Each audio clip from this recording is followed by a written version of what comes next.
relax, and keep your eyes to the skies.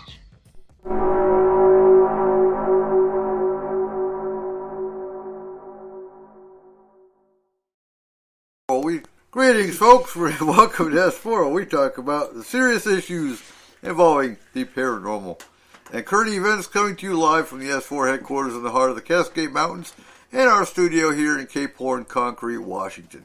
So tonight, it's May 23rd, I think. Yep, it's definitely May 23rd. We are discussing a topic that actually doesn't get brought up in paranormal circles a whole lot. Serial killers. Is it something in the paranormal that makes them do it? Or are these just sociopaths, someone with a psychiatric condition that can or cannot be controlled? Or is it a demon? A crazy paranormal ideology? Or could it even be aliens? So we're going to discuss some of them and find out. The reptilians made me do it. Yeah. Well, actually, no, I'll bring up the Rogue a little bit when Cole brings up Jack the Ripper. A rogue? The what? The Rogue. It's the alien race. The road? Rogue. Rogue. Yeah, Rogue. Yeah. R-O-G-U-E. Rogue. Rogue. A rogue is a small person who can hide in the shadows. It's also a shadow alien. Also, what you wear out of a bathtub. Uh-huh. That's a robe. All right, Kayla. Yeah. Let's hear about the Night Stalker. Oh, dude. This guy's a crazy man. Uh-huh. All right. So, the Night Stalker, the Valley Intruder, the Walk-In Killer, Richard Ramirez. Mm-hmm. So basically, this guy was born in February on the 29th, which is awesome because, you know, he was only actually 4 when he committed the crimes then. But back in 1960, in El Paso, Texas, he was born to 2 immigrants that came over from Texas. His father was actually an ex-police... Whoa. 2 immigrants came from Texas? They came from Mexico. Sorry. They came from Mexico to Texas, and his father was actually a policeman in Mexico before he came over here. So, as a child, his father was horribly abusive. In pretty much every way, shape, and form he could possibly be abusive. Mm-hmm. So, as a reprieve from his family and from his father, he would sneak off in the middle of the night to go sleep in the local cemeteries because it was the only place he ever felt at peace. So, there was that. In the cemetery? Yep. He would sneak off to the local cemeteries and sleep there because it was the only place. All right, peaceful. Feel peaceful. I'll give him that. Yeah. And that he wouldn't get, like, somebody walking up on him at or any of that kind of stuff. That's so... debatable. Yeah. I don't believe that. Well, but you know, that's in the mind of Richard Ramirez, so, yeah. Right. And then, when he got a little bit older, he went and he hung out with his uncle quite a bit. Like, it was a... Wait, let's see. What was it? It was a cousin. I'm sorry. It was a cousin. And his cousin Mike had just gotten back from Vietnam, from the Vietnam War. Okay. And he would show him how to do different things that he had been taught over there. He'd show him gruesome pictures of all of the stuff that he did to the Vietnamese and to Vietnamese women and everything while he was over there. Mm-hmm. So he glorified murder and killing, and they would sit there and they would talk about it for hours on end. His cousin actually ended up killing his wife right in front of him when he was 10 years old. Hold on. Mike's wife or Richard? Mike's wife. Okay. Yeah, when Richard was about 13, he had so his uncle, cousin murdered in front of him. Yeah. So after that, he became really withdrawn and wouldn't talk to people much or anything. So his sister, which knew about the abuse that was going on at home in the family, and knew about what he'd just gone through and what he'd just seen, had him come and move in with her and her husband. Well, what she did not know about her husband was the fact that her husband was a peeping Tom, and he taught Richard how to peep on strangers and how to sneak up how to be avoided from being detected. So he got taught how to kill, he got taught how to avoid capture, and he got taught violence from a super young age. Mm-hmm. I love a family. Yes, absolutely. There were a couple of cases in his youth where he got put into jail for short spans, but it was weed possession was one of them. The other one was assault or something like that, but they were very short stints in jail. He finally did end up getting a job after he dropped out of high school in the 9th grade. And he got a job at the Holiday Inn. You gotta face that. Sorry, he got a job at the Holiday Inn where they actually gave him a master key to all of the bedrooms. Oh, and yeah, all of the whole suites in there. smorgasbord. Just open up to him. So he ended up stealing a lot of stuff from the people, and he actually ended up attempting to rape one woman while her husband had left for a little while. Mm-hmm. Well, her husband came back and caught him in the act of trying to tie her up, and pretty much beat the living crap out of him. And then they ended up dropping charges, though, because they came from out of the area, and they didn't want to come back for the trial. Ooh. So they dropped charges on him. And from there, he moved to California, where he started his actual, full-fledged killing spree. At what age? He was 21, almost 22, when he moved to California. Did he only kill people at night? No, he didn't only kill people at night. He killed them at random times. Named. Well, that's why he was originally named the Walk-In Killer, because he would walk into anybody's place at any time and kill them. Mm-hmm. It evolved from that to the Valley Intruder, because he would intrude and they would find his footprints, peeping Tom style, outside of people's places, but he wasn't actually coming in. Peeping Tom style. And but he wasn't actually coming in and killing them at that point. He was just stalking them at that point. And then they started calling him the Night Stalker, because he would stalk them during the night, and then he would kill them when he would have opportunity to do it. So they named him. Yeah. So this was a media naming of him, was the Night Stalker. And they played with names till they found one that sounded better on headlines. Yeah, pretty much. You know how it goes. They're like, ooh, Valley Intruder. No, that's dumb. Walk-In Killer. No, what's that's interesting is Night Stalker. Exactly. We'll get to it later, but Zodiac named himself. Mm-hmm. He named himself the Zodiac Killer. Yeah, no, this was totally media driven. Okay. And see, and that gives him notoriety. He did embrace the name, though, because one of his last killings, he was like, let them know that the Night Stalker was you. And he said all creepy Batman stuff. Right. So there was that. So during the course of, from April of 84 to August of 85, he went on this massive killing rampage. But they also say that he redefined serial killers. Because for the longest time, for almost 8 months, they had no idea that it was the same person doing the crimes. Because it would be any age, any sex, any race. It was all opportunity. There was nothing that connected them to each other. There was no pattern of what he used to kill or anything else. There was absolutely no patterns in any of his stuff. Did he shoot? Did he stab? What did he do? So out of all of the murders that he did, he shot the first couple with a .22 until later on they figured out that his actual first victim was stabbed to death and then hung by a pipe. But that was handgun. Yeah. So a .22 handgun. He used a tire iron. He used handcuffs and thumb cuffs on certain people. He made it personal. Disemboweled people. He stabbed people, bludgeoned them to death with random objects. He used every means that you could possibly use. Did he bring weapons with him, or did he just use what was on hand there? He would do both. So he'd either bring it with him, or he'd use... That made it impossible, because... that meant he was a creature of opportunity versus and actually the only thing that tied him to the cases was the fact that he left a very distinct footprint, because it was the only shoe of that kind in that area, and there was only 6 of them that were actually made in the United States at that time. So the footprint from the shoe is what tied him to all of the killings in the end. Mm-hmm. And then there was a whole bunch of them after he got caught and everything that he admitted to later on and told them where they could locate certain pieces and different things like that. I mean, it was really gross. But he also was a sexual predator at the same time. Mm-hmm.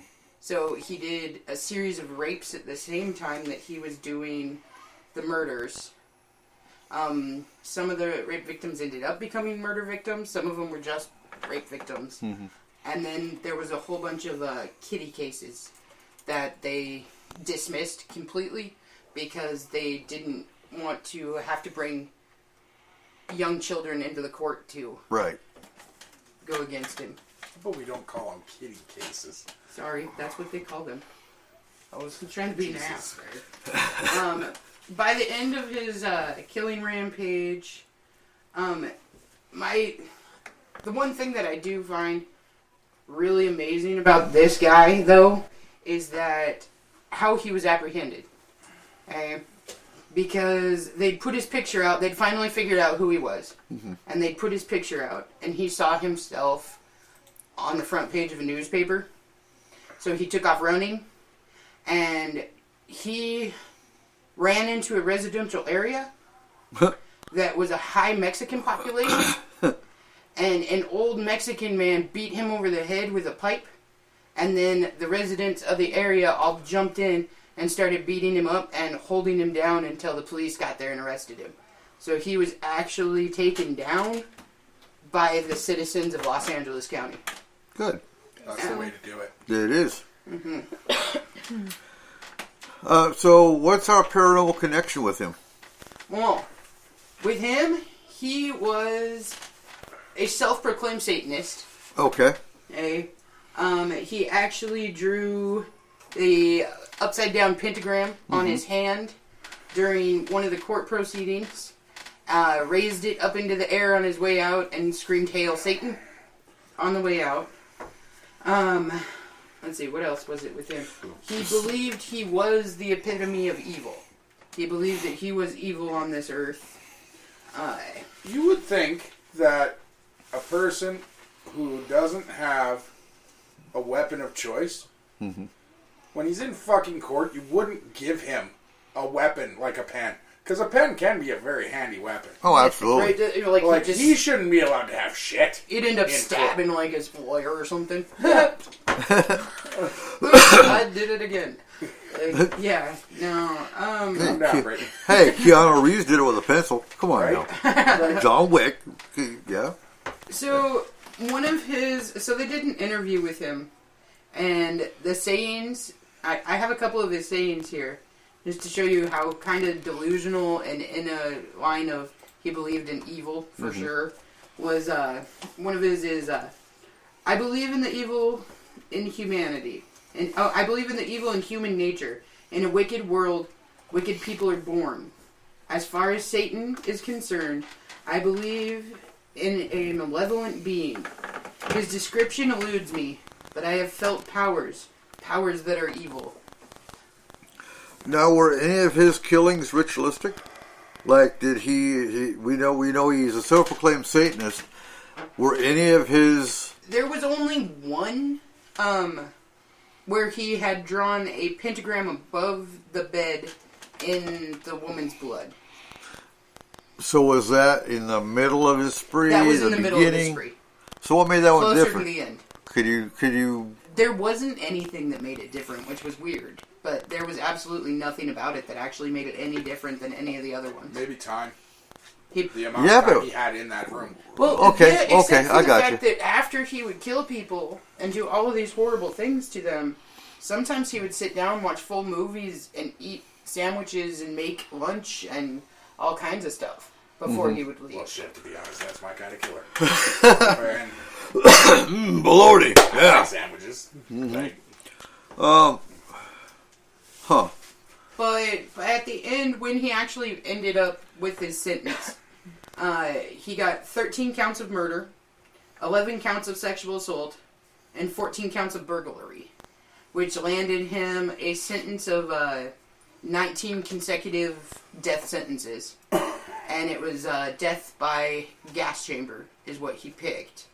But he ended up dying a few years later of cancer in a hospital. Okay. I'm still kind of baffled. So he's a Satanist. He only did one satanic, if you want to call it satanic, killing. Mm-hmm. Why would that one be different? For him, he believed that he wanted to scare people. He wanted to show people that there was evil in the world and that they couldn't stop it no matter who they were, what age they were, what sex they were, what race they were. They couldn't stop him. Mm-hmm. And he flaunted that fact. So the Satanist aspect may even just be in addition to the fear factor because there's so many people scared. That word just scares people. Exactly. More so than him actually being had Satan. an entire it makes you wonder if there was enough people that got terrified over the whole fact that there was a satanic emblem in that one killing that, he didn't need to do it anymore because he think about it, other than if they hadn't found the shoe print, right, then they would have not known that any of these were related. So maybe it was some twisted way that he was trying to make them as unrelated looking as possible, so that if he did get caught, he'd only get caught for one and not like all of them, 20 million people that he actually did hurt. So looking at his childhood, he was predestined for.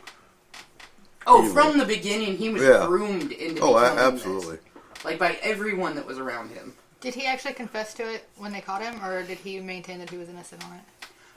He confessed. He confessed to everything, laughed about it, and said how evil he was, and that he was pure evil, and hail Satan, and all that wonderful stuff. Yeah. They did do an interview with the detective that was on his case, and the one that had put it together, that it was all the same guy. Mm-hmm. And he said when they had first caught him that first night, there was so much fear surrounding this guy, and there were so many people all over the entire state that were scared, and that they locked their doors and everything else. And after they apprehended him, that there were mobs and mobs and miles of people standing outside the jailhouse area, the sheriff's station, whatever you want to call it.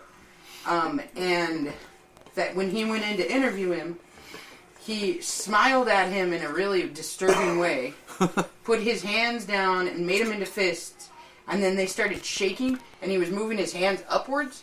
And the guy said, at the time, I thought, oh my god, this asshole is going to levitate. And I'm going to freeze the fuck out, and I'm just going to end up killing him because he's going to levitate all over this, and I don't know what I would do. So he had like a supernatural component to him that people feared too. Well, the whole satanic, oh my god, they can create fire, and Mm-hmm. Was there any in any of the research you did, any comments like from the Church of Satan? No. About this guy is not. No, there was nothing like that. No. Okay. They probably just didn't address it at all.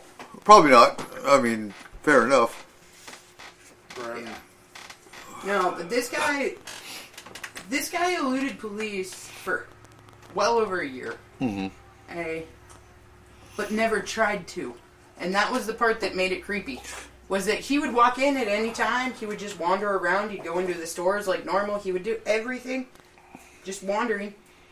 People saw his face. There were several victims that he left alive, or that he did not kill, or that he said, hey, I'm going to spare you. Mm-hmm. There was one lady in particular, that goes with the Satanist aspect of it too, where her children were there. Mm-hmm. And he said, if you make any noise, I'm going to kill you. So, be quiet and all this other stuff. And she said, I swear to God, I won't make any noise. And he said, swear to Satan. And said it like 3 times and shook her. She finally said, I swear to Satan. He got up and he said, well, good for you. And left. And left her alive and the children.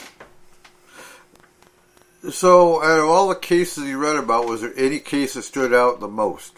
I mean, probably the satanic one, but is there any besides that one that stood out as the most gruesome? Honestly, probably the first one he did. The very first one he did was a child. So it was a 9-year-old. girl. Okay, that was my next question. Did you ever kill any kids? Yes. Okay. So I always find things way more gruesome when you're willing to do that to a child. Oh, yeah. That's just not. And most of the time, well, I won't say most, but a lot of times they actually start with animals. Mm-hmm. And they start as children, mutilating animals and with whatnot. him, his victims ranged from age 5 to age 92. It's a wide range. Yeah. And there was almost always some form of sexual component with them, too. Unless it was, he was trying to get away. Like, one of them was killed when he carjacked him to get away from the scene. Mm-hmm. And he pulled them out and shot them and then took their car. But any of the ones where he actually went into the house, there were usually a sexual component with it as well. Mm-hmm. Well, good job. That's that it? You got like 10,000 papers there. Oh, no, these are other people. Man. That's other people, yeah. Other people. I get That's it. your list of who you're going after now? Oh my god. No. Now that you've studied up and found out how not to get caught? Yeah, no. You want to bring up no. Dahmer? You want to start with Dahmer? I can. All right, what do you got on Dahmer? What? You go. No? You're not ready for Dahmer? Not Dahmer. Yeah. Alrighty. So, Zodiac Killer. You know, and honestly, I learned a lot just on the little bit I read, just because Zodiac Killer, I wasn't sure about the paranormal aspect other than, okay, so he left a tarot card at one of the killings. I never found that. Did he only leave a tarot card at one of the killings? Actually, I never even saw anything about tarot card at any of the killings. I gotta ask the first question. Huh. What's his sign? I don't know. No, I never found him, so I mean... Did he ever leave it in any letters or anything? Oh, I've got all the letters right here, yeah. Did he say, like, I'm an Aries? Or... No. Okay. No. So he's actually only officially attributed to 5 murders. But there's, let's see, so what you find with a lot of serial killers is, so he hated women. You can tell that right from, he spent more time, or he's more aggressive, even with his shooting, because most of his were shootings, which tells you right there, he didn't want to make it personal. It was, but it wasn't. Usually if you want to get personal as a serial killer, they get more, I mean, they're the ones that'll... More hands-on and aggressive. More hands-on and more stabbing. He only stabbed one person. Everything else was killing with different kinds of weapons. Now, did they look into that one he stabbed and to, see if there was a special connection there? I'll get to that because I have to try to remember which one it was. I mean, I've got details on all 5 of them. What kind of freaking homework did you do? God damn it, Jay. A lot. So he operated mostly from the 60s to the 70s. He's known all for Northern California. There is a possible connection with one in Nevada. But 5 were confirmed dead.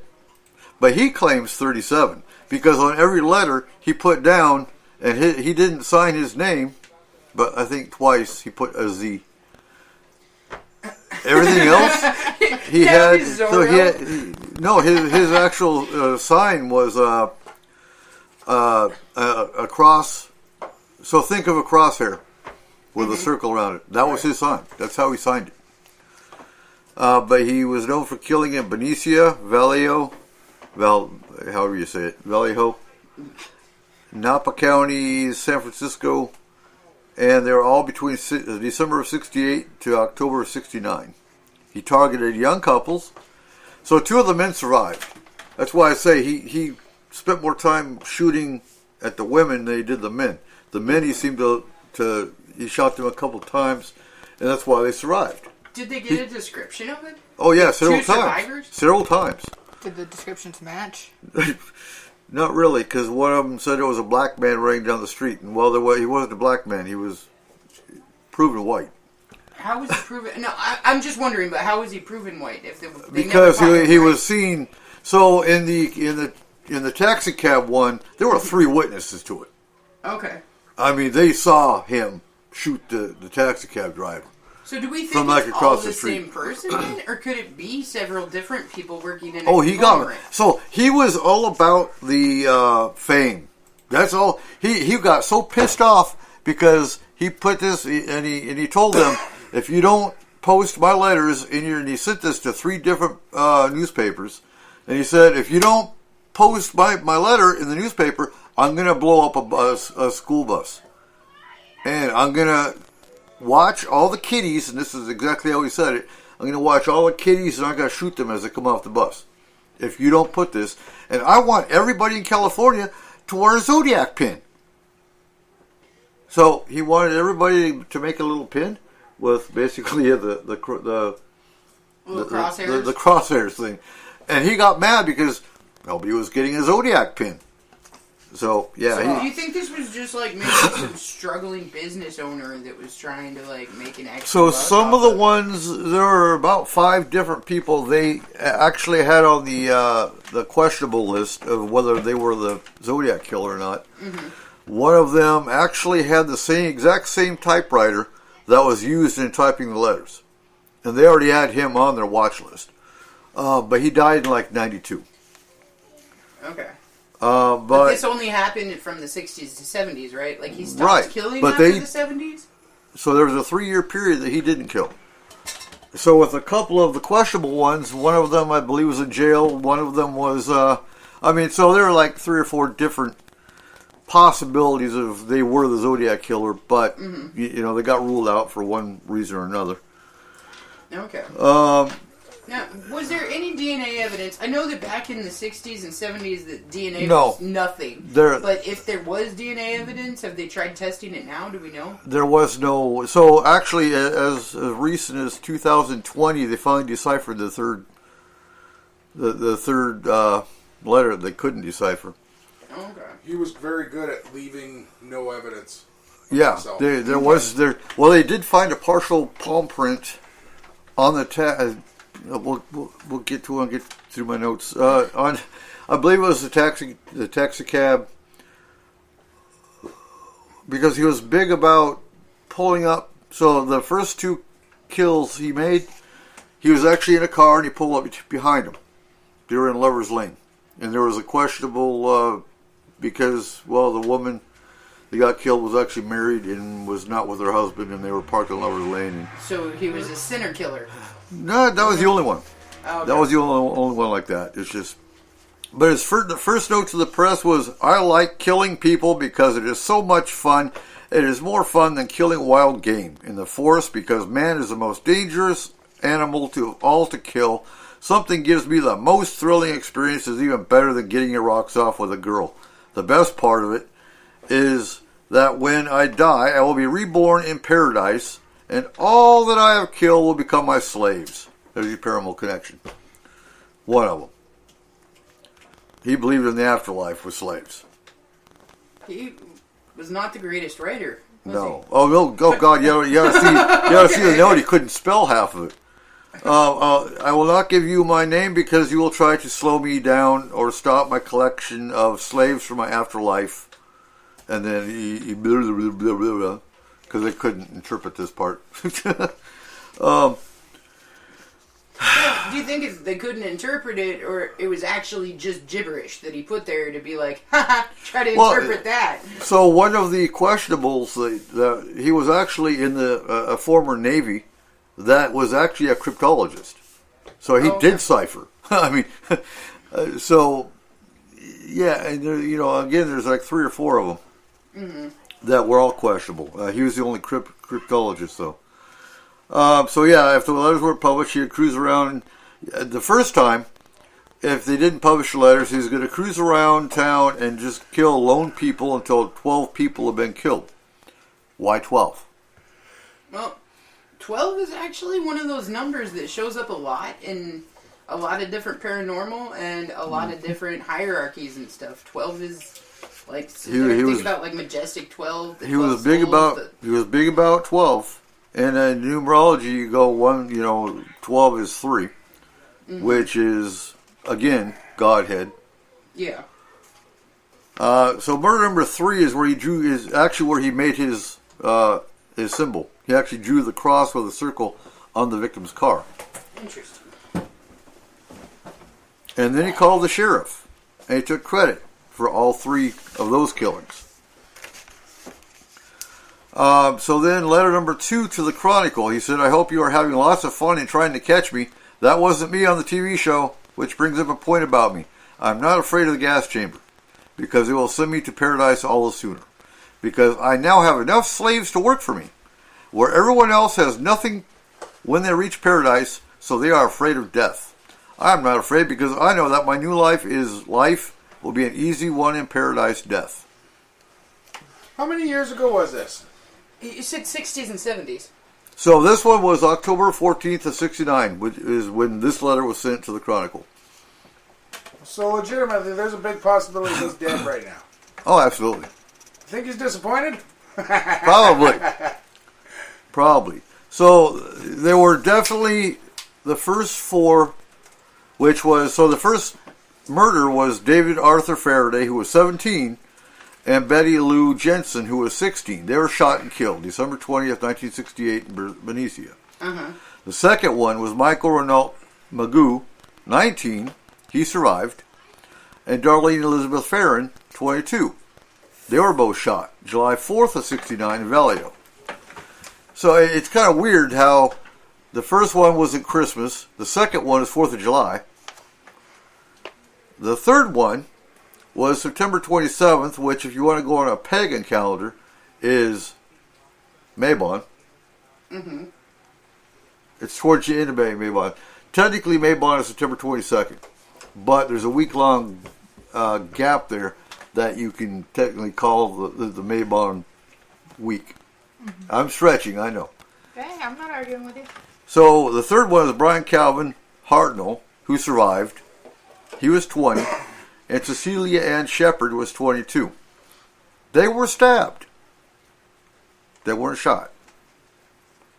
And that was in Napa County. So Hartnell, the guy, survived 8 stab wounds.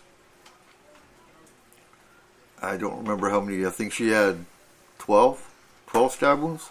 So this is all one incident where he stabbed 3 people? 2. 2. Yeah. A couple. Oh. Brian Calvin Hartnell and Cecilia Ann Shepard. That's why they all have 3 names. Yeah. Yeah, they have all 3 names. And she actually survived 2 days. She died 2 days later on September 29th.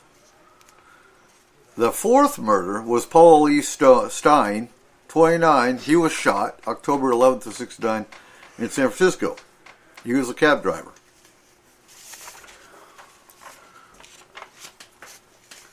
So the second letter of the Chronicle I already read to you.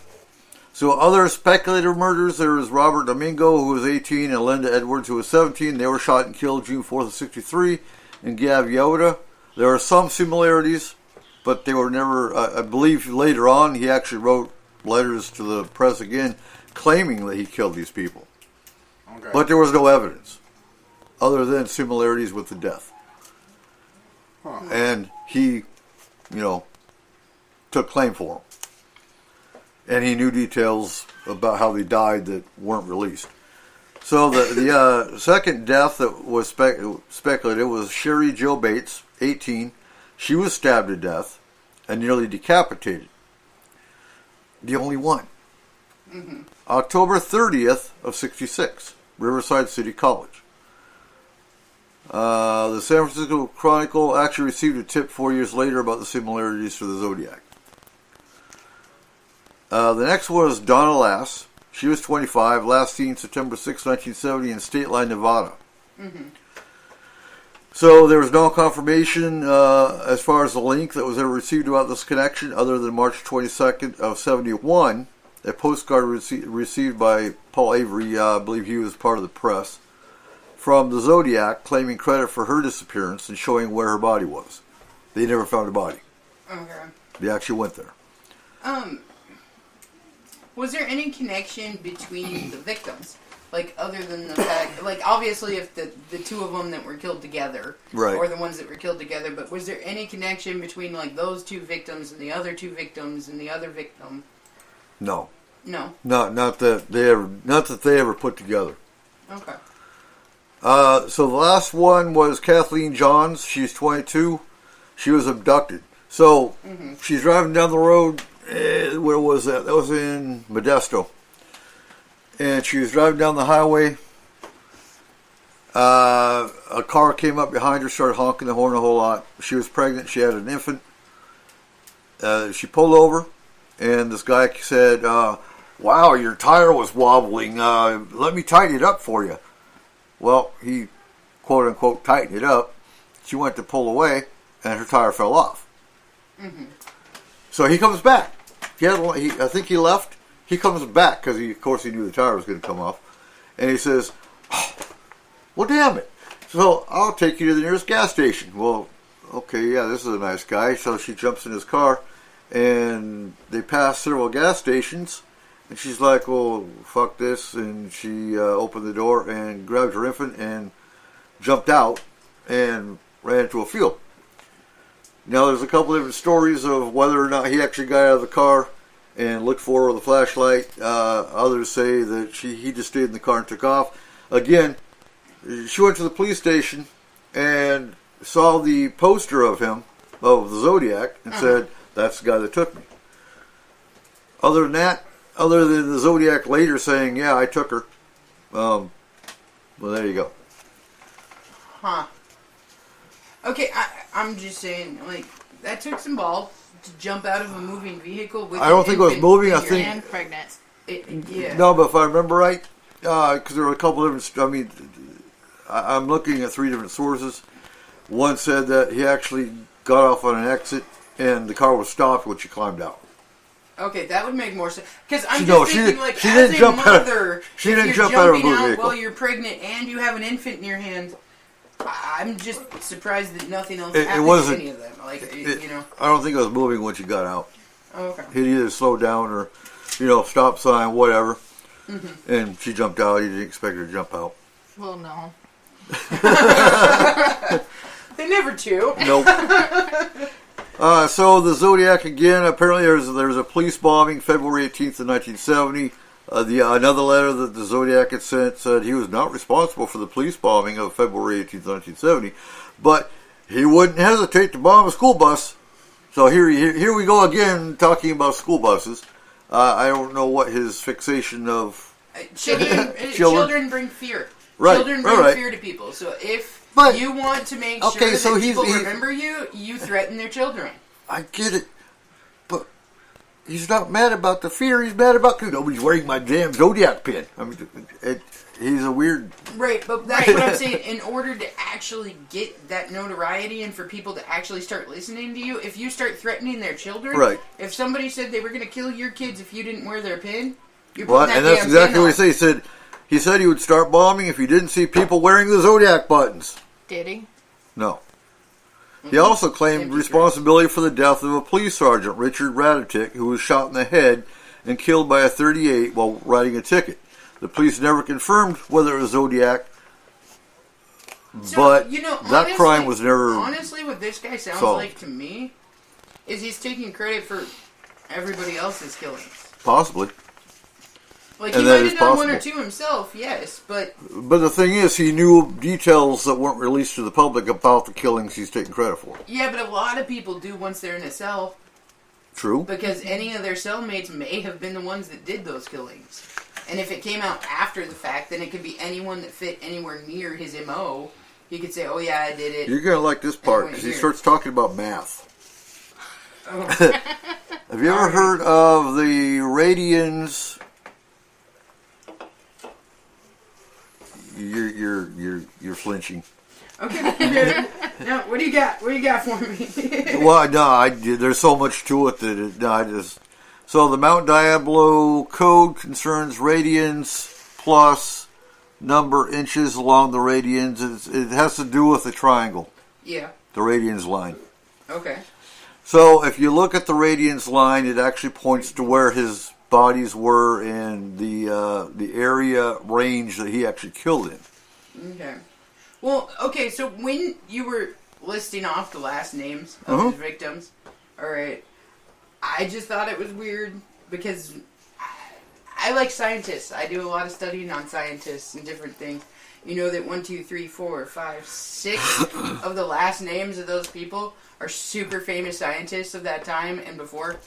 I'm just saying. Right. It hit me as really kind of strange.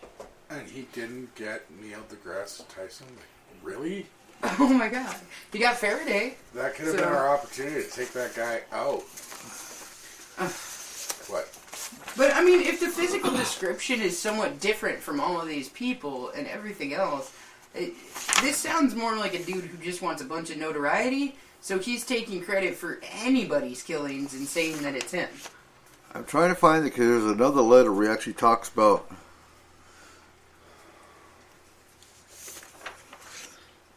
stop me because there's something inside me.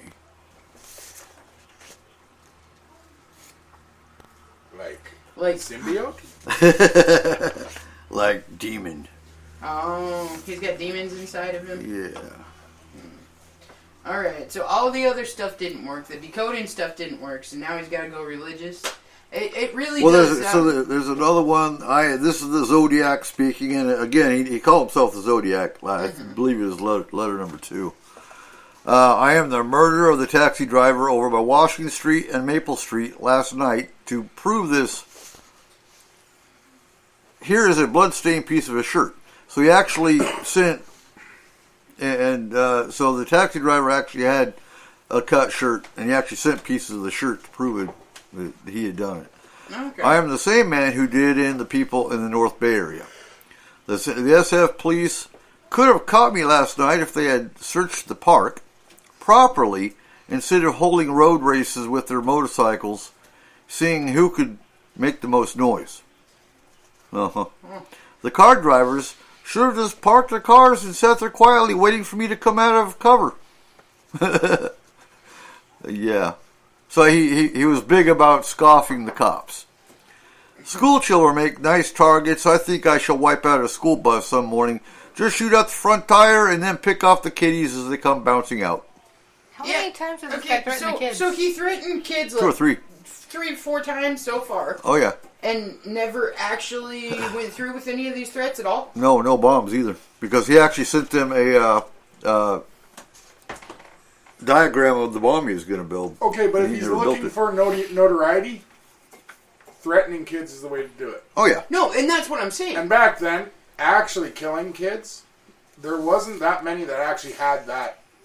Yeah, that was a no-fly zone for a lot of right. people. Like, I mean, okay, there were a lot of people that would do horrible things to women or horrible things to men, but you ask them one thing about a kid, and it's, like, off zone.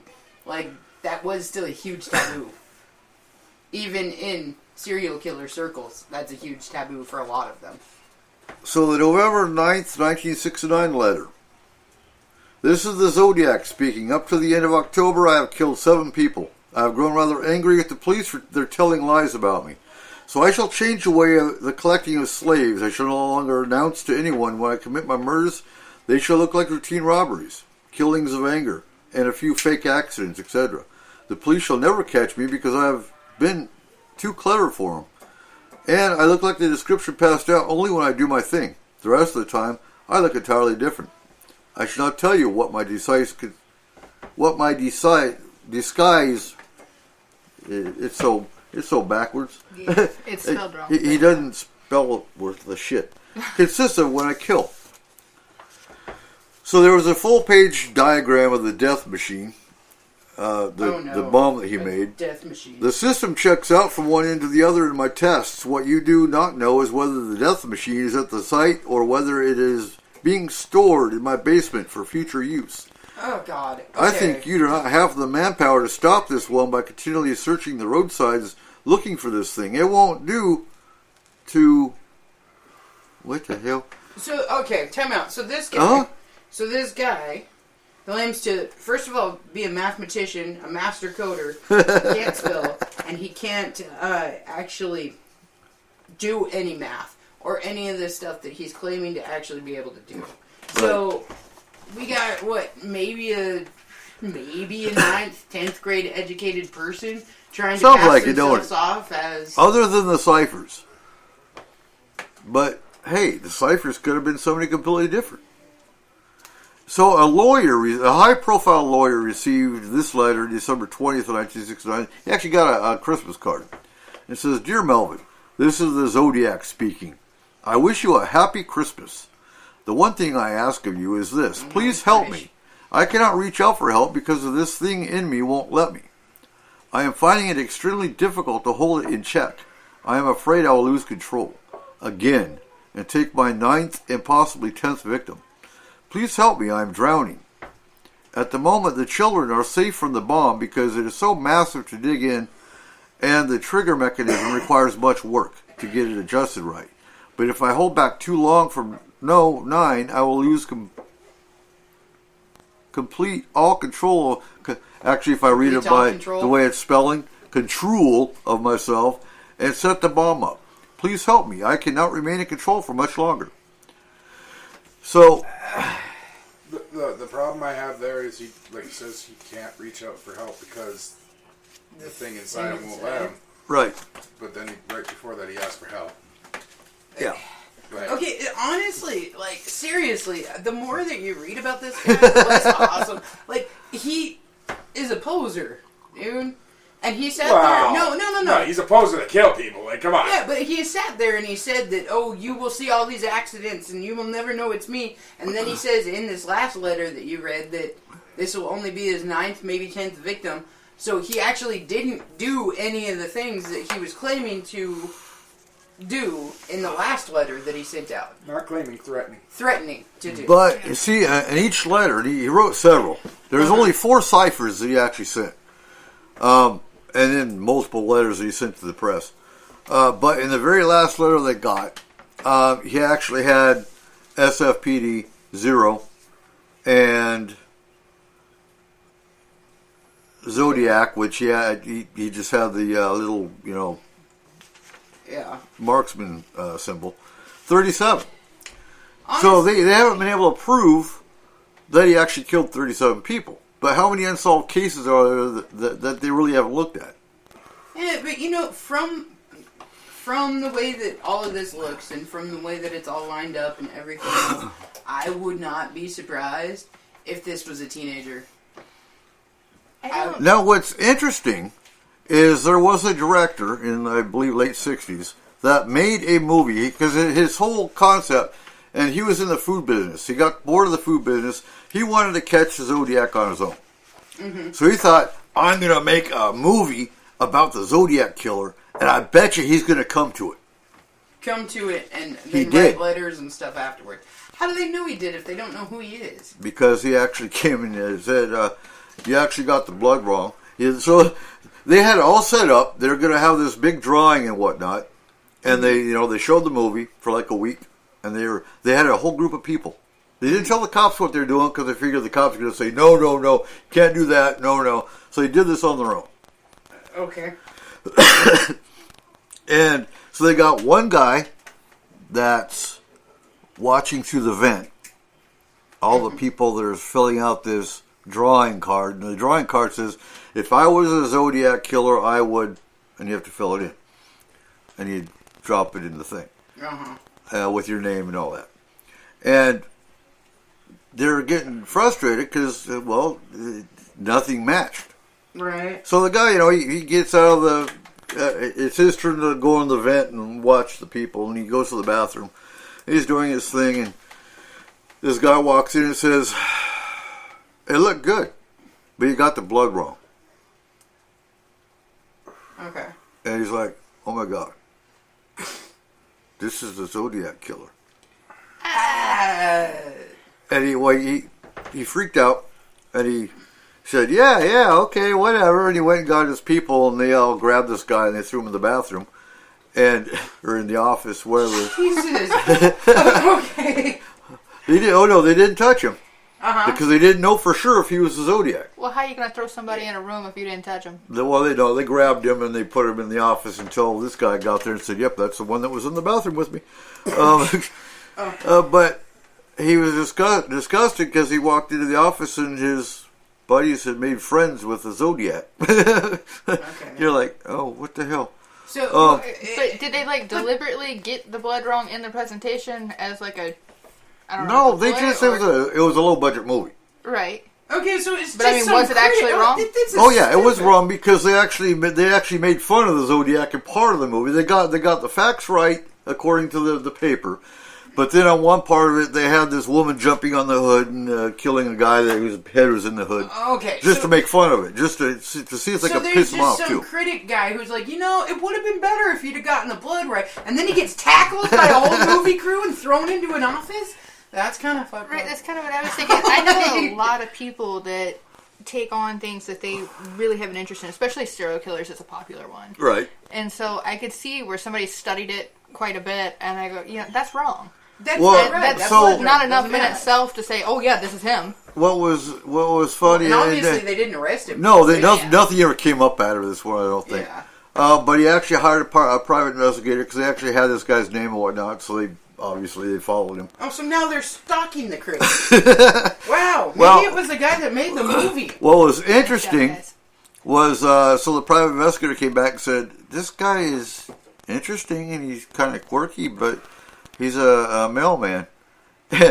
Which was ironic because this movie producer actually made the Zodiac Killer a mailman in the movie. Well, then he knows what the blood would be like. Right? They wear the same shorts. So, and again, even today, they still don't have any 100% clarification of who the Zodiac Killer really was. They've got like 6 people that they suspect. One of them is already dead. Mm-hmm.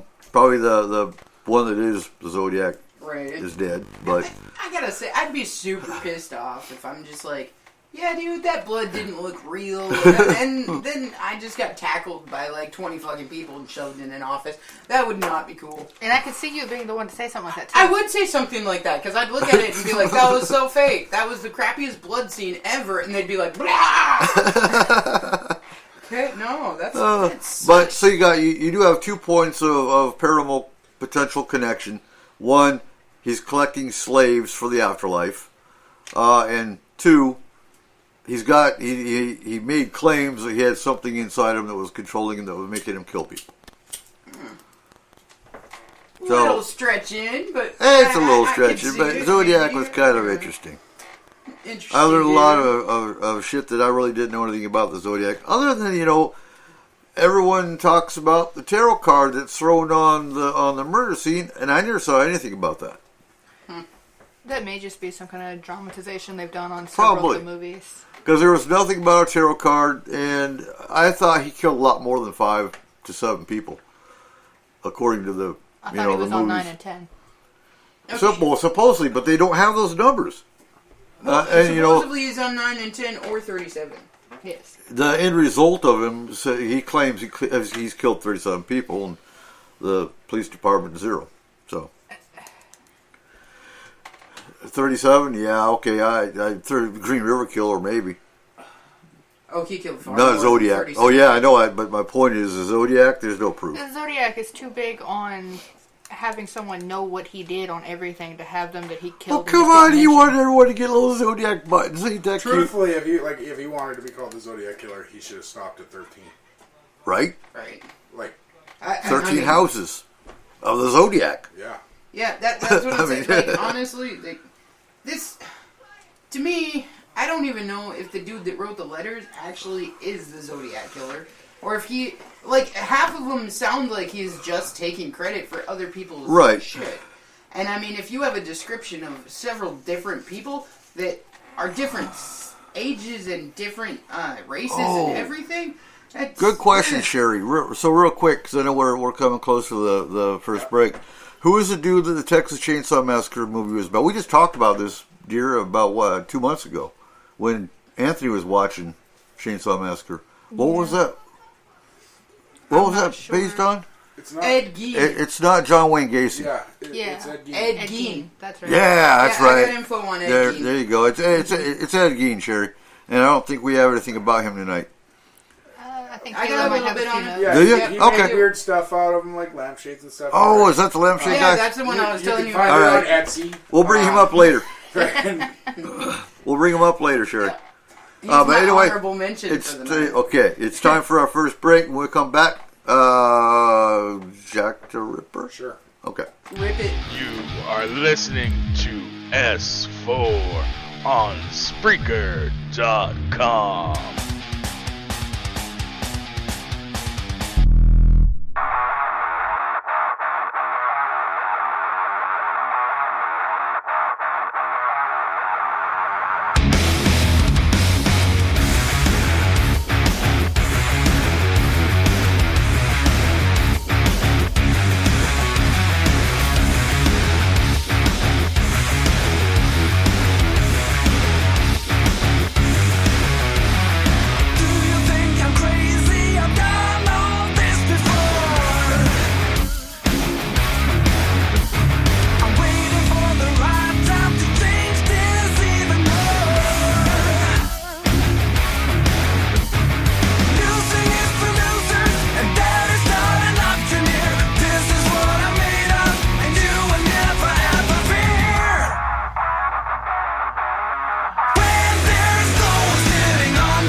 Welcome back to S-4 with your host, Eric Cooper.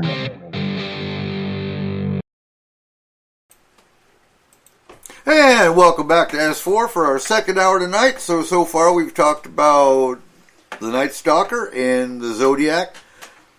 And I think the Night Stalker's got more paranormal than the Zodiac does, to be honest with you, because like we were talking about, his sentence structure does seem like maybe English is a second language. I would agree with that. And so with the Happy Christmas, that is odd. Right. I mean, But even at Happy. the same point, the entire purpose of him was to throw people off by turning phrases and stuff. Right. So it could just be something that he was like, I'm going to mess with them to send them down a different path. But usually it's Happy Holidays or obviously Or Merry Christmas. But it's Happy Christmas in a lot of different regions. So Right, but that would also indicate that he wasn't necessarily American. They say that at Hogwarts. They do. They That do. is true. They do. oh my Until God, the it's third Harry movie. Potter. Until the third movie, then it changes. Yeah. Oh. All right, so Jack the Ripper, that's an interesting character, and we're going to talk about... You got to give me a minute. Oh, no, I'm just talking. We're talking about Jack the Ripper, Sherry. And you know, there is, depending on some of the theories you follow, there is a potential alien connection with Jack the Ripper. Did they ever come up with a list of people they suspected? Huh? With Jack? You know, there are... Okay, so... I'll give you 1 second here. Jesus. Jesus has nothing to do with Jack the Ripper. Okay. He might. You don't know. So let's start this out at the beginning. Jack the Ripper was an unidentified serial killer active in the largely impoverished area in and around Whitechapel. It's a district in London. It happened in 1888. Yep. 1880? Yep. So from... A lot of shit happened in 1888. The Whitechapel murders, as they were called, happened between the 3rd of April and the 3rd of 1888 and the 13th of February 1891. From those times, he killed, that they absolutely know for sure, 5 women. Prostitutes. The biggest issue...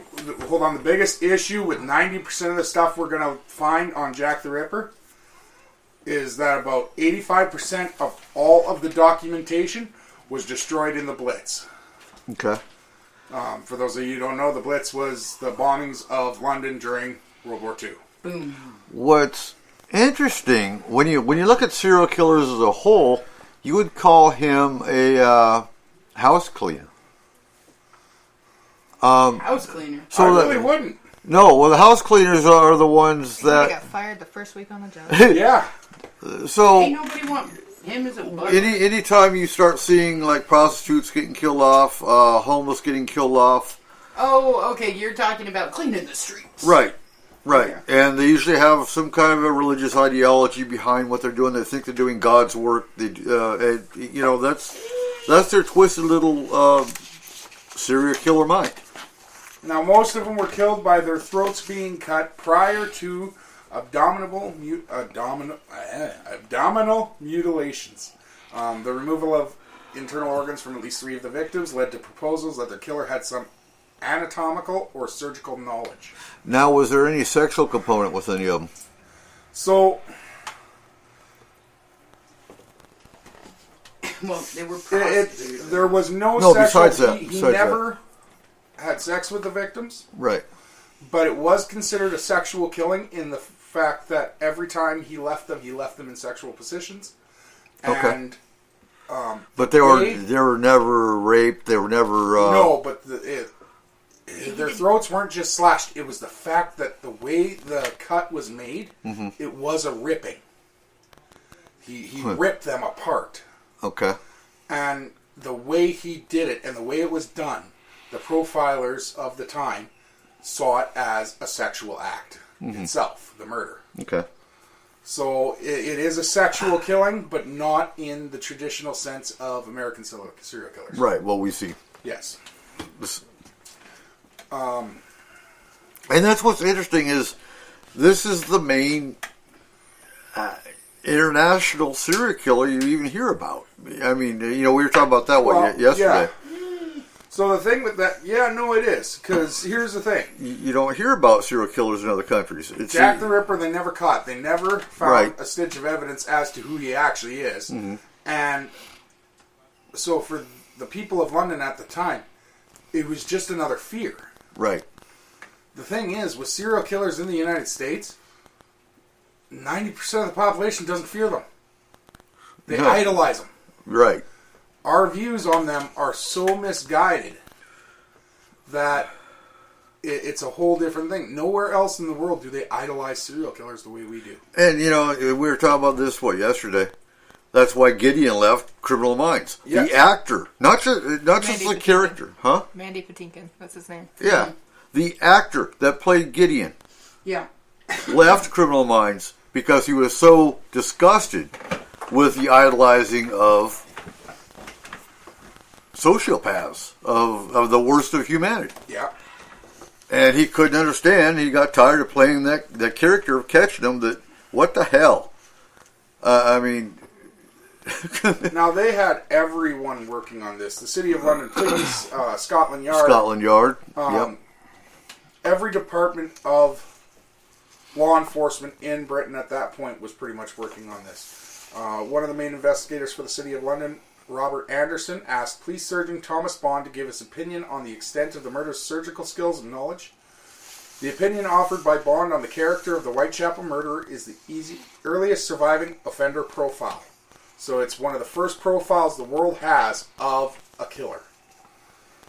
Bond's assessment was based on his own examination of the most extensively mutilated victim and the post-mortem notes of the four previous canonical murders. Something to throw in from the diary of Frederick Aberline, who was the main Scotland Yard investigator of Jack the Ripper. He said, "At times I feel as if we are chasing a shadow, or shadows. We have nothing else, just a shadow. Sometimes with a hat." Yes. Ooh, hat man. I'm going to get Oh no, into that's that where a the little row bit more comes in in. a minute. So, in Bond's assessment and profile, he wrote, "All 5 murders no doubt were committed by the same hand. In the first 4, the throats appear to have been cut from left to right. In the last case, owing to the extensive mutilation, it is impossible to say in what direction the fatal cut was made. But arterial blood was found on the wall in splashes close to where the woman's head must have been lying. Mm-hmm. All the circumstances surrounding the murders lead me to form the opinion that the woman must have been lying down when murdered, and in every case the throat was first cut. So when they were mutilated, it is likely they weren't actually alive." Well, it makes you wonder, and Hey, that's a good thing. we'll get to one theory, but it makes you wonder why they were all killed at night. So obviously, No. no. No. Okay. How come there weren't You gotta any? remember, the weather of London pretty much allows darkness for at any point during the day. But it makes you wonder why there weren't any witnesses. Why they couldn't scream. Because Why? this is the east end of London in the late 1800s. Oh, hold on one second. Sorry, guys. That's for you. Sorry Good for God. that. They. I'm sorry, I lost my train of thought. What did you ask? Why weren't there any? So the west side of London. No, so these were performed on the east end of London. It was a fairly impoverished area. Mm-hmm. So all the men were at work. The women and children were at home trying to figure out other ways to make money and to survive. There wasn't a lot of markets and people in this area. Mm-hmm. The one murder that did take place close to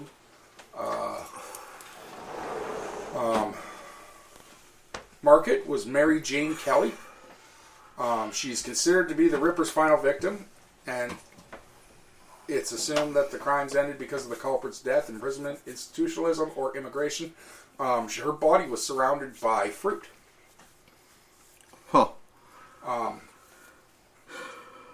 Popularly grapes and different things that we were actually able to grow in London at that time, not like bananas and no exotics, but a lot of different fruits that you were able to grow in that area were surrounding around her.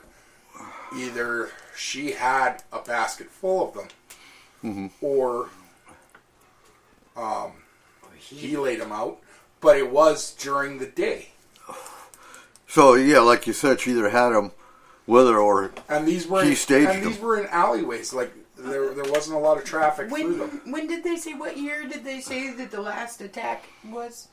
The last attack was 14th of February. No, 13th of February, 1891. When was the first one? What month was the first one? April 3rd of 1888. Okay. So for 3 years. So yeah, but the thing is with that, even in that, there are, I think it was 12 more murders that they can't tie to him. Mm-hmm. Okay. But in some way had his signature. Right. But slashing. No. Not just slashing, but like different like parts, but the bodies were laid in different ways. They were still laying on the ground, but they weren't in the East End anymore. They were throughout London. So were they prostitutes as well? So to answer your question, Sherry, they were all prostitutes. Yes, all of his victims were prostitutes. And yes, they were. Okay, so there's 12 additional prostitutes to the 5 that he'd already killed. But the issue is, there is a huge conspiracy out there, I would call it, that H.H. Holmes is Jack the Ripper. Yeah. Okay. The other crimes in London were at the same time as H.H. Holmes was doing his stuff here. Mm-hmm. So how is that possible? Well, it wouldn't be if it actually was H.H. Holmes and those actually were crimes that were committed by Jack the Ripper. Then there's no way they could. There's no way it was him. And there is a 2-year correlation from when H.H. Holmes first became popular, like when he first started, like really gaining notoriety, and when Jack the Ripper's last true victim was found. Yes. Now, that 3-year difference, though. He was in London during that time that Jack the Ripper was doing his deaths in London. Maybe. That's the thing, because there was bodies found in the hotel from way before. Yeah. So, they're like, I honestly don't know if he was in London, or if that's just something that was said. Well, and H.H. Holmes, it wasn't just prostitutes either. So, there would be a wider variety, I believe, if he was. But the thing that hits me as awkward is when the killing stopped, and when the last of the victims, from what they know, was a last victim. The confirmed ones. Well, there was the third plague that happened in 1890 through 1890 something. It was 1890s through I think it went all the way into the 1900s and stuff. But that was the beginning of the third plague, or the bubonic plague, and that one went worldwide at that point. So do you think there's a connection with Jack the Ripper and the plague? So, no, what I'm saying is I think he stopped because he might have died of it. Okay. There were a lot of people that died of the plague then, and if he was somebody that did mess with a lot of cadavers and stuff, well, he would have gotten it. Now, the police around this time were asking for anyone's help. Right. He was the first one that they did tell the public, he is too dangerous, do not approach him, find a police officer immediately. Blow a whistle. Yes. Because, I mean, even the cops blew a whistle when they found a body. Yeah. Back then. Yeah. Back then. So...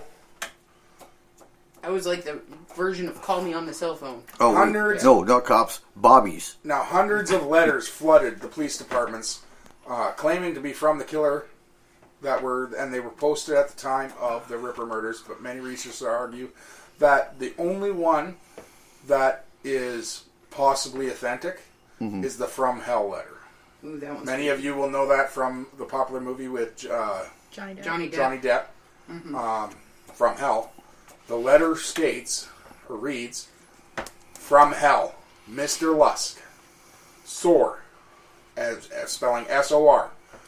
I sent you half the kidney I took from one woman, preserved it for you, t'other piece I fried and ate it, was very nice. I may send you the bloody niff that took it out if you only want a while longer. So, spelling wasn't all that great.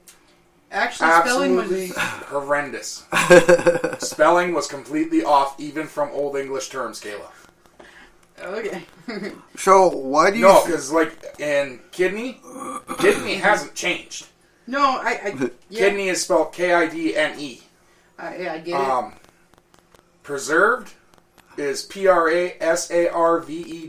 Yes, but how many people could actually... Yeah. Right?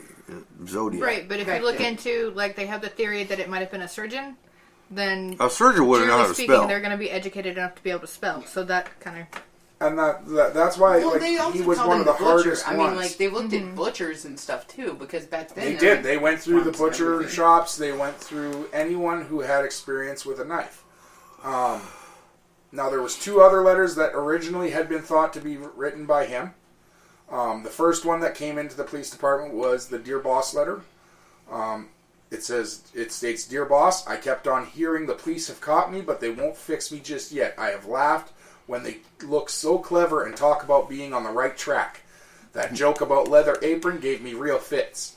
I am down on horrors and I shan't quit ripping them till I do get buckled. Grand work the last job was. I gave the lady no time to squeal. How can they catch me now? I love my work and want to start again. You will soon hear of me with my funny little games. I saved some of the proper red stuff for in a ginger beer bottle over the last job to write with, but it went thick like glue and I can't use it. Red ink is fit enough, I hope. Haha. The next job I do, I shall clip the lady's ears off and send to the police officer just for jollies, wouldn't you? Keep this letter back till I do a bit more work and then give it out straight. My knife's so nice and sharp, I want to get to work right away if I get a chance. Good luck. Yours truly, Jack the Ripper. Don't mind me giving the trade name. P.S. Wasn't good enough to post this before I got all the red ink off my hands. Curse it, no luck yet. They say I'm a doctor now. Ha ha. Now, that one was sent at about the same time another one was, and this one actually has... And was the spelling done right in that one? Yes, it was. So, This sounds kind of like the equivalent of like now when they would open up a tip line and you get a whole bunch of people calling Yes. in claiming to be the... Absolutely. I did it. It was me. Yeah. So the next one was a postcard. It was called the Saucy Jack postcard. Is what Saucy Jack. And it actually became a whole bunch of old lore and songs and poems based off of it. The text of the postcard reads, I was not coddling dear old boss when I gave you the tip. You'll hear about Saucy Jackie's work tomorrow, double event this time.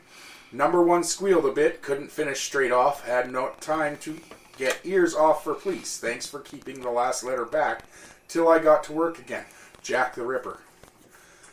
Okay, Now, so he was probably the same dude that wrote the other letter, though, because of the fact that he used the same terminology and mentioned the ears of the person. well, here's the thing. Neither of these letters at the time were distributed among regular, like the common folk. They weren't published. No. But the ears. His next victim after this one was received by the police, the ears were cut off. They were never sent to the police. Maybe he died. He cut the top tips of the ears off. No, because this is not from the last victim. Okay. But police officials later claimed to have identified a specific journalist as the author of this message and the earlier Dear Boss letter. In 1931, journalist Fred Best of the Star claimed he and a colleague at the newspaper had written all the letters signed Jack the Ripper in order to keep the business alive. Did they do prison time at all, or get arrested for? I mean, back. I don't know if. No, it's 1931. The stock market has crashed. Okay. We're in the Great Depression. There is no world economy, so they got away with it scot-free. He was. That's what, 30 years later. Yeah. But during the time of the letters being posted, they did know already that those two letters were written by someone else. They had a handwriting authority come in, and the letter delivered to Sergeant Lusk of the police department, the From Hell letter, was written by one set of person's handwriting. The other two were written in the same hand by someone else. Right. So, someone educated. Yes. Which would make sense if it was a journalist. Yeah, well, absolutely. Jack the Ripper, the only honest-to-God paranormal connection I could find was the fact that he was believed to be a shadow, number one. The other one is a lot of them believed him to be a reaper of some sort. Oh, and it's funny you even bring that up. So, my connection with Jack the Ripper goes to, again, Dante Santori, because he actually does tie Jack the Ripper with the Rogue, which is an alien race. So, looking at a timeline, there's a long timeline that comes way after Jack the Ripper, but the Rogue is tied to the 1700s. So 1933 is when the rogue actually, by some, arrived on Earth, establishing bases off the California and Italian coasts. But again, there's ties to the 1700s with the same race. So it depends on which theory you look at. 1936, Ciano, the Italian foreign minister, met with John Nance Garner, the United States VP, to discuss the race. So they had already attempted contact, and this race wanted nothing to do with humans or other alien races. They did their own thing. So the rogue is known to be a shadow. They are a shadow, and they have a top hat or a cloak. Now, that's not their appearance. The top hat and cloak are merely devices that make them a shadow. They're technology. So it was decided that they wouldn't interfere with this race, but they'd rather actually just make up stories so that if people actually saw them, they could discredit it. So in 1937, more came to Earth, and they established bases off the coast of Germany and France. So which brings the Munich Agreements, in September of 1938, in which Hitler, Ciano, and Edward Deladier met to discuss what to do about them. Well, there's not much you can do about them. So their actual craft looks like a hat with an antenna coming out of it. This craft was actually seen in the Battle of L.A. They zoomed in on one of the lights that were seen that we were shooting at in the Battle of L.A. And it was a craft, looked like a fucking top hat with an antenna. So in 1940s, gruesome murders started in California, and they call it the Reaping. So it started with Elizabeth Short, otherwise known as the Black Dahlia. So if you look at the way she was killed, the body has been compared to Jack the Ripper's murders. The same. When did that one happen, though? 1940s. So yeah, big time. But if it's the rogue doing it, and the rogue was known to be in California and in England. So the LAPD actually called this period of killings as the Reaping, which hasn't stopped now. So the main time of killing for the rogue is January through March. They only kill the first 3 months of each year. Yeah, no, then that's the part that doesn't fit right there. Right. Because, yeah, his killings were from April till February. Mm-hmm. A 3-year span. They've spanned throughout the years. But not all of them were in those months. So, we're talking California. But he's talking... No, I know. Yeah. I understand that. But, so July 27th of 1888, a pot lid-shaped craft was seen over Reading, England. November 3rd of 1888, a pot lid craft was seen over Reading, England. Same craft as what the rogue flies. Same identifier? Huh? Same craft. Was it the same, like, witness? I don't know. That's the problem. See, that part I don't know. Talk about that, and half the time it's a guy who just walked out of the pub. That's true. True. Like, honestly, like, that's the thing. Like, these guys, you gotta remember, England is one of the biggest areas where they have always tried to fake things. That's where we get the fake fairies. We'll start with that. Right. And then we got the corn... Crop circles. Crop circles. Mm-hmm. Corn circles. They always loved to play practical jokes like that. It's a big thing in England.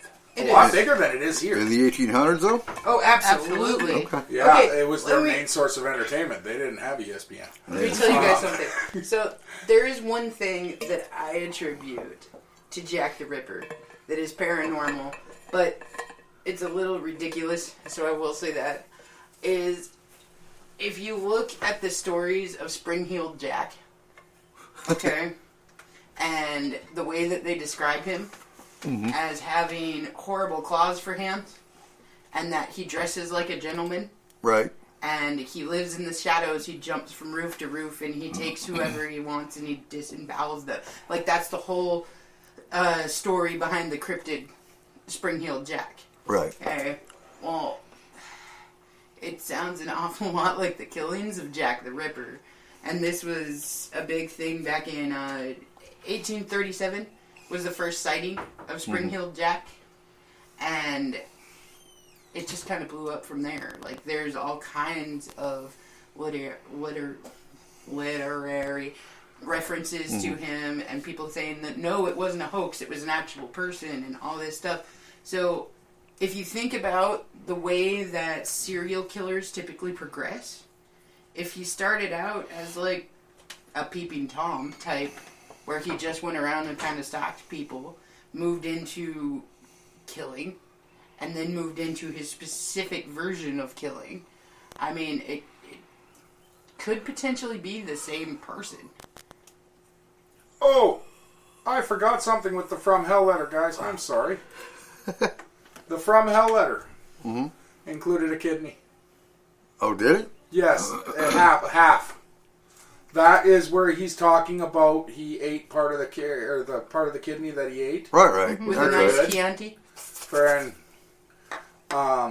But he did send half a kidney with, and it was the last victims.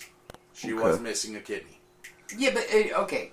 Could they honestly say it was the last victims? Like, I mean, the forensics back then. No, not if there were 12 more, and they couldn't really tie, but, I mean... It was right after the last girl, and the time of death of the kidney and her matched. Oh, okay, so that's why they're saying that it must have been that dude and not the other dude. Yes. Okay. And, but you asked originally who they thought, who was... The suspects. Identified.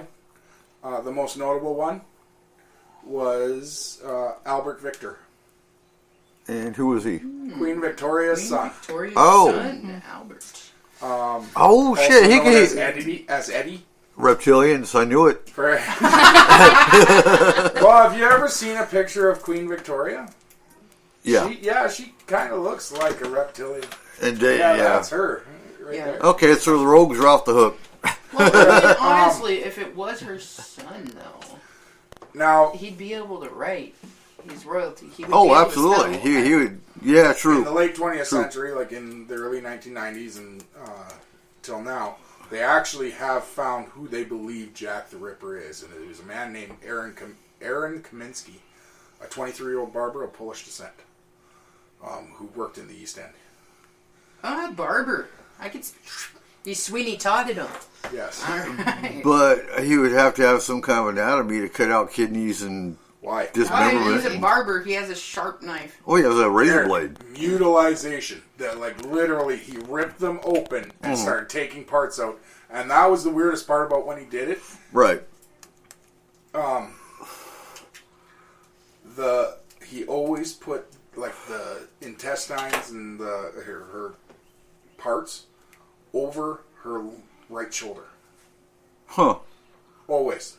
And you said before that they've proved that he was right-handed, though, right? Yes. So it didn't make sense. Well, it would make sense if he was a barber. Going from left to right, that is typically a right-handed murder. Mm-hmm. Yeah. The slash is going from left to right. So... Yeah, but what I'm saying is, okay, so back in this time period, men and women alike all had, a longer hairstyle, okay? And you would swipe from one side to the other as a barber. So if it actually... Okay. We're all looking at her right now like she's a little weirdo. Explain. Explain, Lucy, in order to cut the hair, in order to get it shaped the way that it was supposed to and everything, you would grab and you would pull it over the shoulder. Okay. That's a little different from pulling the intestines out of the gut and tossing it over one shoulder, though. Not if it's a repetitive action. Be pretty upset There's a difference between reaching here and then reaching... Not if you're used to that being the way that it ends. Do you understand what I'm saying? No. So when barbers are done with their hair, to make sure that it's even, to make sure that everything is, and to make sure that everything is done and it's proper, they'll swipe it in front, and they'll swipe it in front, okay? Evening and everything else. So if you are used to that repetitive action of that being your vinyl, then why wouldn't you throw it over the shoulders? Okay, never mind. You know what? I'm just... big difference between intestines and hair. Yeah, you stick to your night stalker. But with Jack the Ripper, wasn't there, or was this from one of the movies maybe, but wasn't there a potential tie to one of the secret orders of the time? The Illuminati. I hate bringing this up, Izzy, and you know it. Yes, of course, there was a connection to the Illuminati, but there's a connection to every single person in the world to the Illuminati. Because It was Tom Hanks. no, well, the problem is if you look for a big enough or a small enough connection, there's You're a gonna connection to find one. everyone. Yeah. Right, you're gonna find it, and if you look hard enough, you're gonna find it. Yeah. Oh, okay. So it can be the Illuminati. they've It had- can't be a hairdresser. I see. What? Okay. What? 140 years to look. Right. So, 140 years, and the way our world's going with the whole conspiracy genre, friend, you can connect them to anyone, Right. friend, because you gotta look at the way they've connected everything to them. Right. I was just wondering, I thought I had read somewhere or seen something somewhere that they did an actual official investigation suggesting No, it was a possibility. Okay. not at the time of the actual murders. That Okay. might have been done afterwards. But again, the biggest problem with anything having been done since 1945. There's a bias It's already built in. No, all of it's destroyed. There was hardly any actual forensic evidence, and if No, we actually DNA. had some of the things that people's parents claimed, like people whose parents were in the police force at the time, claimed to have, we would... Sherry, you're throwing me off my thought there. Foot fetish. If we had anything left, there was enough forensic evidence that we could use DNA now. Oh yeah, if they had And identify. if they had DNA, if they had the forensic science we use today, back then they would have had them Yes. a hell of a lot quicker. Maybe. Well, you could say that about a lot of them, though, because through the 80s, there were a ridiculous amount of serial killers in the early 80s. Yep. Okay, late 70s, early 80s, there was like freaking 200 of them. I mean, a ridiculous amount It of was these their time. people. And it's because there really was no way to catch them unless you caught them in the act of doing it, or unless somebody else saw them doing it and there was enough... there was no forensic science. And back then, exactly, not enough but you to gotta do look shit. at it this way: is they just identified a lady or a guy in Tacoma who killed a woman in the 80s by a pop can. Like They a took his full DNA off a pop can today, Okay, I see. and Oh, absolutely. He I was mean, caught. if they have the and evidence, he is then now sure. going to prison for life. Absolutely. But what I'm saying is that back in those days, there just wasn't the forensics that we have now. There was nowhere near the forensics that we have now. And back then, there was even less forensics. But the thing is, they had parts of him that would have helped. They had hair. Okay, but what would you compare it to? That's what I'm trying to say, is there was no national database back then where you could just stick this hair in and have it drew through. But when they took their suspects into custody, they did take locks of hair from everyone because they had his. And they tried to identify the two together as best they could, but there was too many that matched, and you can't, at that time, match. So you were like, oh, black curly hair. Okay, so it must be you. Like that kind of thing? Yes. That's what we're talking... Okay. Joe thinks it was a medical examiner. Could be. They were all creepy Well, back then. Most of Yeah, those but guys didn't were they? like- Didn't we already establish they looked at all the butchers and the medical Yes, examiners they and looked the at anyone that had control with a knife, and the problem was, with the medical examiner back then, you got to remember also, this is 1880s England. The medical examiner wasn't just a medical examiner, he was a Scotland Yard cop. Yeah, but you could say that cops can't be the bad guys. Right. I mean, like, there's been serial Look at killers today. that ended up Not being- within Scotland Yard. That never actually happened. Except for Jack the Ripper. Oh, He you're gonna wasn't kill me. caught. They were like, oh man, he's one of our Scotland Yard buddies. Let's Oh, we not let gotta this cover it out, up. man." It's gotta be the barber. No, like the thing with the guys who worked at Scotland Yard is they are direct. They don't work for the City of London. Okay. They work for the Queen, and it wasn't like it is now. Yeah, and even now. But if the killer actually was the Queen's son, do you really think Scotland Yard would be like, yeah, dude, it was him? No, because that's who they're supposed to be protecting. That's who they're working I honestly do believe his sister would have given him up. Maybe. No, I really do. The fact that she gave up her own husband in the 40s, that tells me right there, yes, she would have. If she didn't know. I think she would have known. Yeah, okay. They Maybe. were best friends. I'm just saying that it is totally and fully possible for it to have been some inside job. Like, no matter what day and time we're talking about, there is no system that's uncorruptible completely. Mm-hmm. Joe, don't be a dumbass. What did he say? Strange how the premier English police organization is all guys from Scotland. The place is called Scotland Yard. That doesn't mean all the people are from Scotland. Oh, man.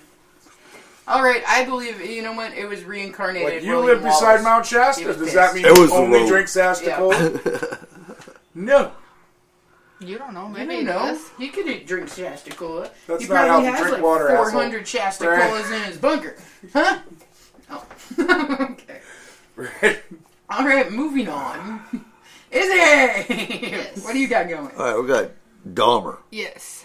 Dom, So, da-dom, dom. I have spent the last several days digging into Jeffrey Dahmer and his crazy story. I think we found Jack the Ripper. Who? She's digging into people. Oh, what? Hey, can you dig into him a little closer to the mic? Yeah, probably. Okay. She's fine. So, Whatever. Oh, what? Miss, I'm always so You're quiet. just mad because you look that way when you talk and it doesn't pick you up. I know. I can't help it. I'm like stage fright or something. I turn away. I just didn't. Okay, go. okay, cool. Dahmer. So, Dahmer, honestly, mostly just got really lucky over the course of quite a few years. And the police were really not very attentive. No, they weren't. So, he committed his first murder when he was like 18, 19 years old, right after he graduated high school. And it was, he went out, he picked up a hitchhiker, took the guy back to, I believe, his grandmother's house. He was staying in the basement. And he started to have a, relationship with the guy. And Non-consensual, I'm assuming. it was consensual. Oh. But okay. after they were done, the guy said, okay, I'm out of here, and started to leave. And so he hit him over the head with a barbell and then strangled him with it. With a barbell? Yeah. Yeah. Okay. What? Yes, he did. I was thinking And barbell. And It's how some No. people solve arguments, Kayla. Okay. Sorry. Don't judge. Jesus. The poor guy, he just couldn't handle being turned down. Yeah, something like that. But anyway, he strangled him with it. He killed him. And he goes, okay, I've got a dead body here in Grandma's basement. What do I do? And so he chopped him into pieces. No, that did not happen yet. Seriously? Okay. He chopped him into pieces. He masturbated over the pieces. And then put them in plastic bags and went out and buried it in the backyard. And Grandma didn't notice. How old was Grandma at the time? I don't know. Shut She's up. still around Jeopardy later. was on and don't even. Okay. But that was his first killing that he had that's officially recognized. And then, let's see, he lived with Grandma for a little while. He lived with his dad and stepmother for a little while. And then his dad said, there's something kind of wrong with you, so you should join up in the military, thinking that would help. God. He became a combat medic in the military, and they immediately sent him go off to combat Germany. medics. They sent him off to Germany. He spent 3 years in the military, and he was a raging alcoholic. And they honorably discharged him as unable to adapt. And he went back home. Oh, that means he failed rehab. Yeah, probably. That would be my assumption, yes. Because, when I was in rehab, they threatened me discharge if I didn't make it to rehab, so yeah. Yeah, well, he didn't, and he got sent home. Yep. So he goes home, and it's... That's why we were called medics from hell, Joe. Yep. Like the letter? That's creepy. But yeah, he goes home, he's is, I would say 12 years later or so before he actually starts killing again. And he's staying in an apartment. Did he kill anyone while he was in the army that you could find? So they have several. After he was caught and everything is done, Germany went, wait a minute, we had a few cases that happened during the time he was here. They looked. They were not able to officially tie anything to him, so officially, no. Right. I've heard stories about that Dahmer actually did kill. No, there were 17 confirmed. So ranging in age from 13 to 52. At that well, the point, 52-year-old got away. Tie him in, to tie those ones into him, yes, I get it would help families and stuff understand a little bit more, but at the same time, you're wasting a lot of money just to still kill a guy. Yeah, once you've already reached, 6 consecutive death sentences. So the one really interesting case with him, though, that they weren't able to actually tie to him was Adam Walsh. So John Walsh, the one that started the America's Most Wanted, his son Adam Walsh was abducted from Sears in a mall, right? When he was, I think, 6 years old. Fucking Sears. Well, at the time, the police fixated on one particular suspect that was a homeless guy, and that was in the area at the time, and they were actually kind of tunnel vision on it. They were focused on this one guy, so anybody that said something that was, hey, we saw this one guy there, and it didn't fit the description of this guy, they went, yeah, whatever. And anything that contradicted their tunnel vision, they threw out. So it ended up being later, let's see, there was Adam Walsh went missing, and when they started up with the tip line and all that stuff for Adam Walsh, there were several people that called in and said they had seen a blue van that was parked illegally outside the mall. One lady said, a guy said he saw, and these are people that didn't talk to each other. One said he saw a man matching Dahmer's description shoving a boy against his will into that blue van.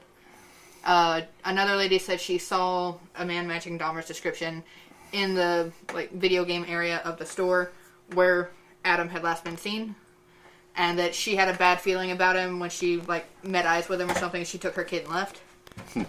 And smart. They all called in to the tip line. They never got called back.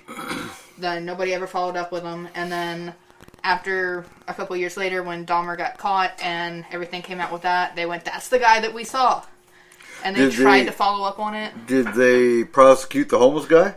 I didn't find any real information on that. I'm not sure. No, the Adam Walsh killing is still classified as unknown. Yeah.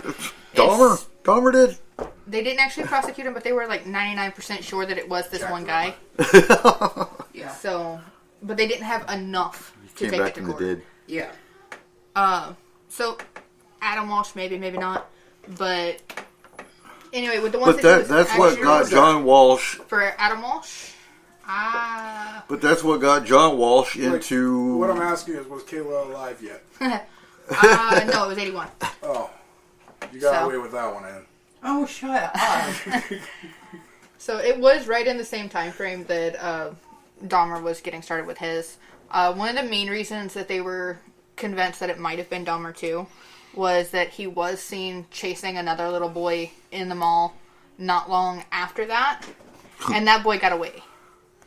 But that's what got John Walsh into America's Most Wanted. Absolutely. Yeah, was the when fact his that boy, son- when his boy went missing. But yeah, no. Let's see. He had for Dahmer, he got arrested at one point because there was a boy in the neighborhood and he lured him into his apartment and he molested him and he took pictures of him and stuff like that. And he didn't kill the boy, but his family pressed charges and he spent a year in jail. A year? A year. Oh my god. This is the 80s. Yeah, but jeez. So it gets worse. Oh yeah. So wait till you hear the to jail, pizza guy. and when he went to jail, it wasn't a pizza guy. No. It wasn't a pizza guy, but we'll get back to that. But yeah, they said they put him in jail, and he even said at that time that he was very sorry, and he learned a lesson, and he would be good, that kind of thing. And he got out after 10 months. His father actually wrote a letter to the judge that convicted him saying, please, please, please do some kind of psych eval on this guy before you let him go. Dahmer's father. And they didn't. They let him go. And then when he got out, the first victim that he took after he got out was actually the 14-year-old brother of the boy that he had molested. Mm-hmm. He took him, he molested and sexually assaulted the boy, and then he killed him and cut him up. Okay. At what point did he start eating?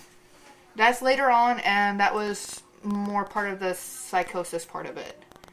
But he had, his victims ranged all over the age spectrum from, like I said, I think the youngest one was 13, the oldest one was 52, and that ended up being the one that got away, and is the reason he got caught. Mostly he targeted young, at-risk black males. He'd go to malls, he would go to gay bars, things like that to pick them up. And he didn't abduct them. He actually lured them back to his place with, hey, we're going to go have some drinks and maybe fool around a bit.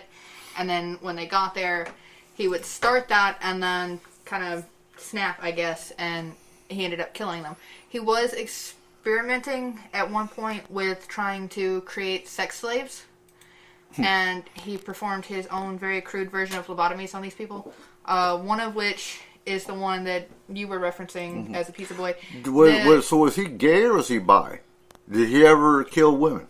No, all of his victims were male. Okay. Not sure I would necessarily call him gay. Right. He was actually more necrophiliac than he was anything. Okay. Majority of the time, any sexual assaults he performed were actually after death. Huh. Okay. Okay. But, let's see, the one, he brought him in, and, let's see, how did he do it? He sexually assaulted, let's see, he got him drunk, and he had drugged the alcohol, and then when he passed out, he actually drilled a hole in the guy's skull, and then poured either muric acid or boiling water, depending on which report you look at, into the hole, into the brain of this guy. And then waited. When he kind of came back to and woke up a bit, he looked around, saw decomposing bodies around him, and didn't react. So Dahmer said, oh, okay, he's fine, and left him there and went to a bar. Because, again, he's a raging alcoholic. He is constantly staying drunk. And when he left, he went to the bar. When he comes back, he sees the boy that he had left there wandering around naked and freaking out outside. And two of his neighbors had stopped to talk to the boy and see what was going on, because he's 14 years old.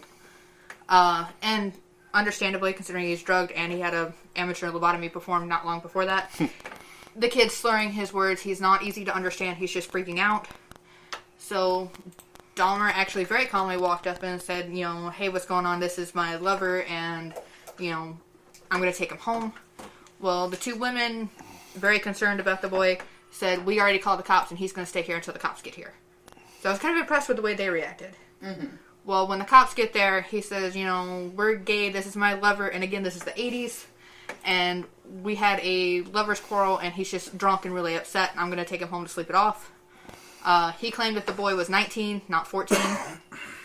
Well, at this point, the cops are looking at a mixed-race gay couple, and one of them at least appears to be obviously drunk. They don't want anything to do with this, and they said, just take him home and let him sleep it off, don't do it again. So they actually handed the victim back to him, and he took him upstairs to the apartment and killed him. So that was an oopsie daisy. Yeah, not their shining. There's a lot of oopsie daisies in police work of the 80s. Yes.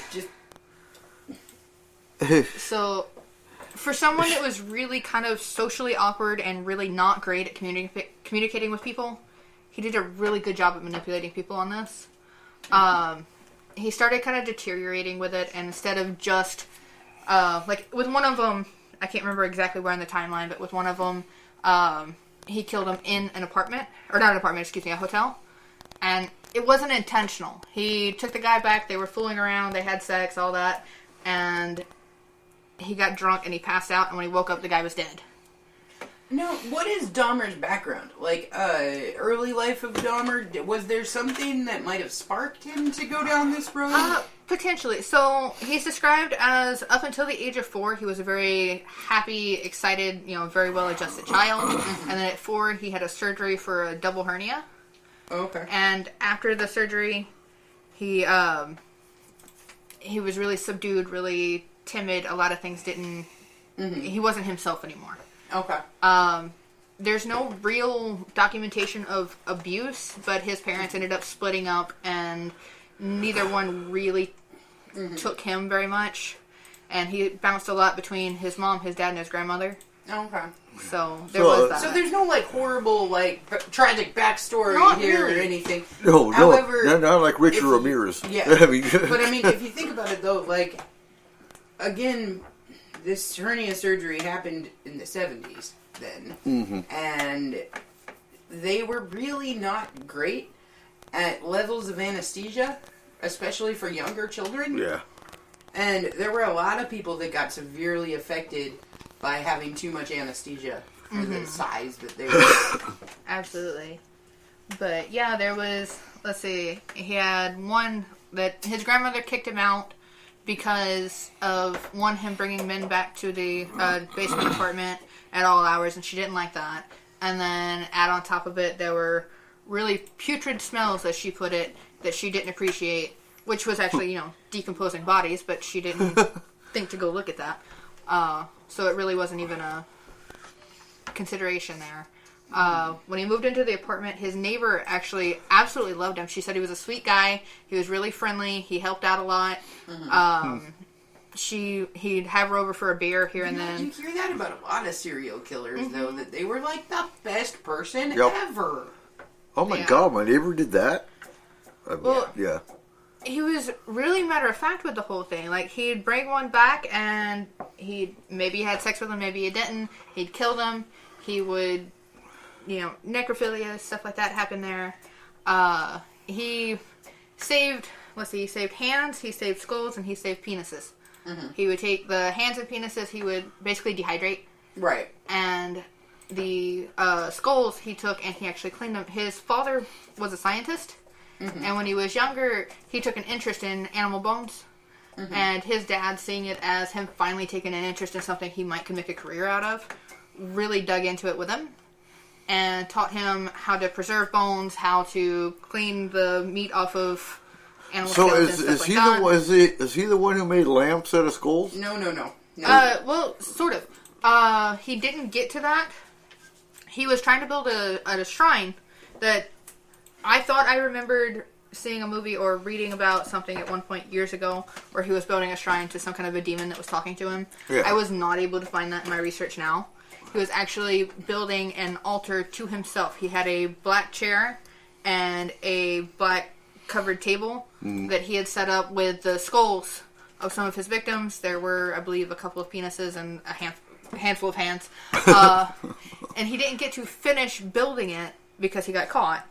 But the intent was there to set it up so that the skulls were arranged with a light in between so that it would be like a backlit, glowing skull. lantern type thing that he was going for. He actually took some of the skulls. When the cops did come in, right? Well, all the evidence was right there. That would Yeah. that would have been a clear-cut case. And they came in. It was another lucky break kind of thing. He had taken another guy, and this was the 52-year-old guy, back to his place. And again, it was, hey, we're going to go back, have a drink, and fool around a bit. And when he got kind of freaky, I believe is the word that he used when he was describing it later, he knocked the guy in the head and ran off. He did. He got away. And he went straight to the cops and said, hey, this guy tried to hurt me and a little scrawny dude back in the apartment, do something. And they finally decided, hey, we'll go check it out. I guess it was a slow day. They went different back. cops. Yeah. They went back to the apartment expecting to find, this kind of creepy dude there or something like that. And they go in and they find, he let him in. He didn't stop him at the door. He didn't try to block him or anything like that. He was like, yeah, come on in. Well, his shrine is sitting right there with skulls on it.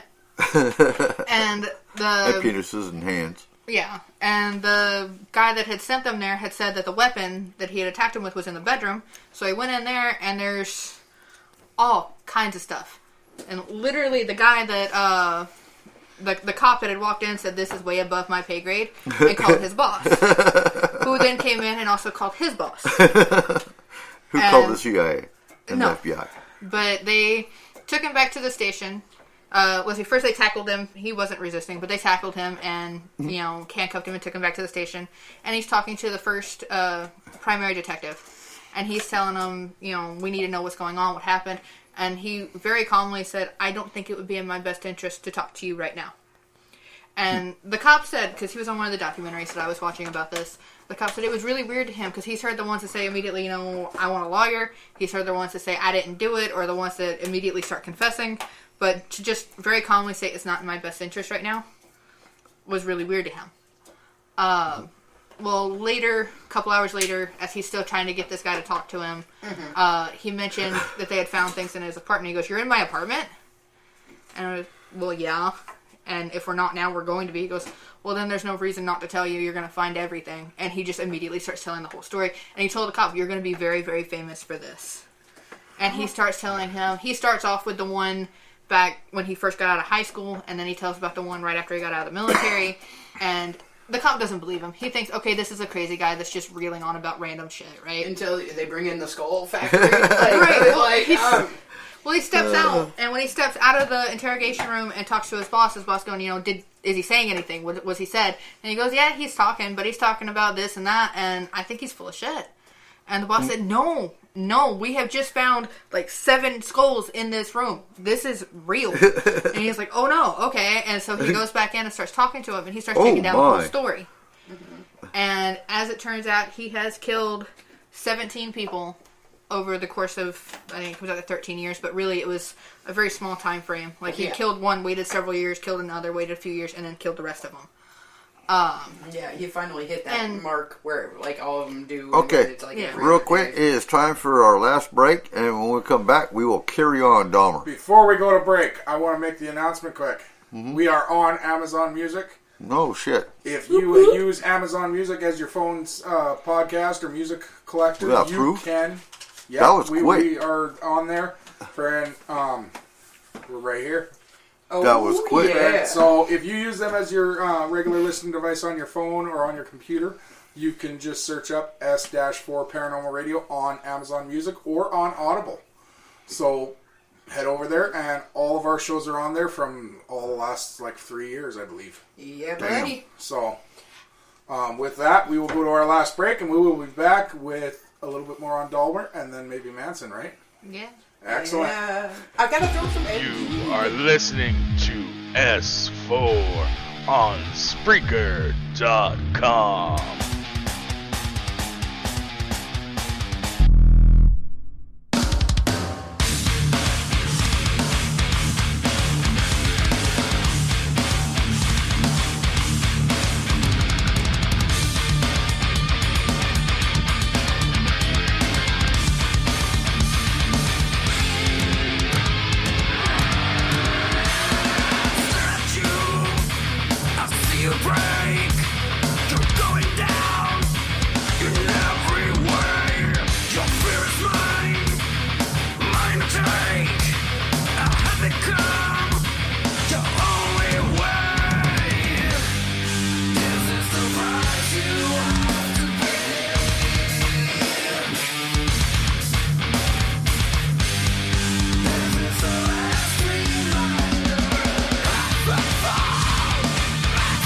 Drive.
And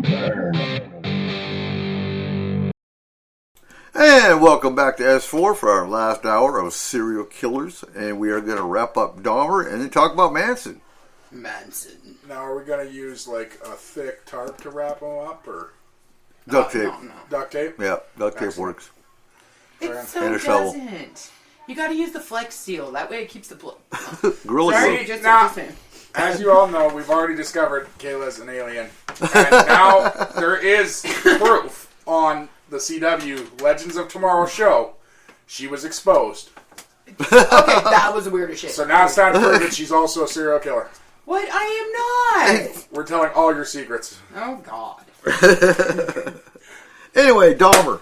Okay, so we're almost done with Dahmer. He did get caught, obviously, after the one guy got away and ran straight to the cops. He confessed to the majority of it. When they did confront him and ask him later about Adam Walsh, he said he didn't do it, but he would rather be sent to death penalty rather than being on life imprisonment. So if confessing to that would get him that, he was willing to do it. Generally speaking, most of the investigators on the case felt like if he had done it, he would have confessed to it. Oh yeah, if he already So, confesses, that's what's weird. If he already confessed to 17, a couple more wouldn't. If he was smart, he wouldn't. No, because He that knows was a he's child. going on death row. Right. That was a child, and that would have put you in general pop. No, not just that. No. But you want something in prison? Well, I'll give you 2 more. Okay. You know? But he never did. Well, he only made it 2 years in prison. Yeah, that didn't Yeah. help. That's true. That was the other thing, is he was actually pretty much a model inmate. And so they let him have certain privileges. He was on a work detail. Him and 2 other convicted murderers were working, I believe it was on a road crew. And the guard turned around and walked away for a few minutes.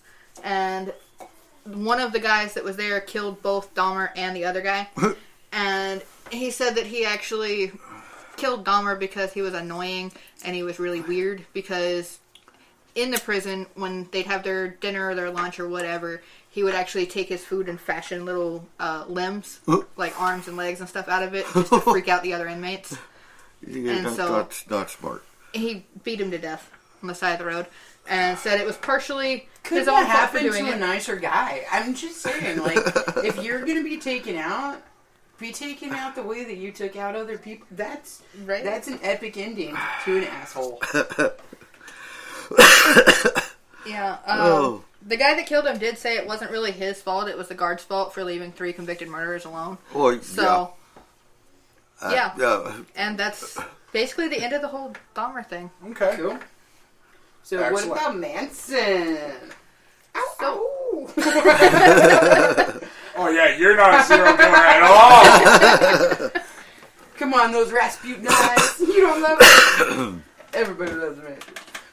I'm kidding. Nobody Okay, go for it. What do we got? nobody should love Manson. No, but you know what? His whole All of family these did. people have a sick following. In They my really do. crosshairs. It's disturbing, but there's a lot of Yeah. freaking people that will write into these people and be like, "Marry me," even though you're like a crazy murderer, pedophile, and Right. yeah. You know, when you write those letters, you should probably divorce me first. Only in America. No, you marry that many people? This actually happens all over the freaking place. People have a disturbing. Yeah. But anyways, Manson and not Marilyn. No, not No. Marilyn. No, Not Marilyn Charlie. Manson's cool. Marilyn Manson kicks ass. Not really, but okay. No, I like Marilyn Manson. he has some appendages removed for specific reasons. But He did not. It's not an appendage, and first of all, it's not an appendage. And also, no, No, he you didn't. Okay. But anyhow, going back to Charlie, though. Charlie. So, with Brown. him... No, the other one. Oh. With him, he did have a very messed up childhood. And... he did have a very messed up childhood. And he... Of his first 32 years of life, he spent more than half of it in and out of jail. You know, you think they would have just kept him in after it? Yeah, no. Yeah, It but- was all mostly very small crimes. nothing too major. A lot of petty theft and larceny and things like that. He was homeless. And so he was stealing a lot of things. And as he got older, he got kind of bitter. And with that, he started gathering people. You know, this is in the height of the, hippie free love movement. There's a lot of people flocking to California at that time. Mm-hmm. And Woodstock.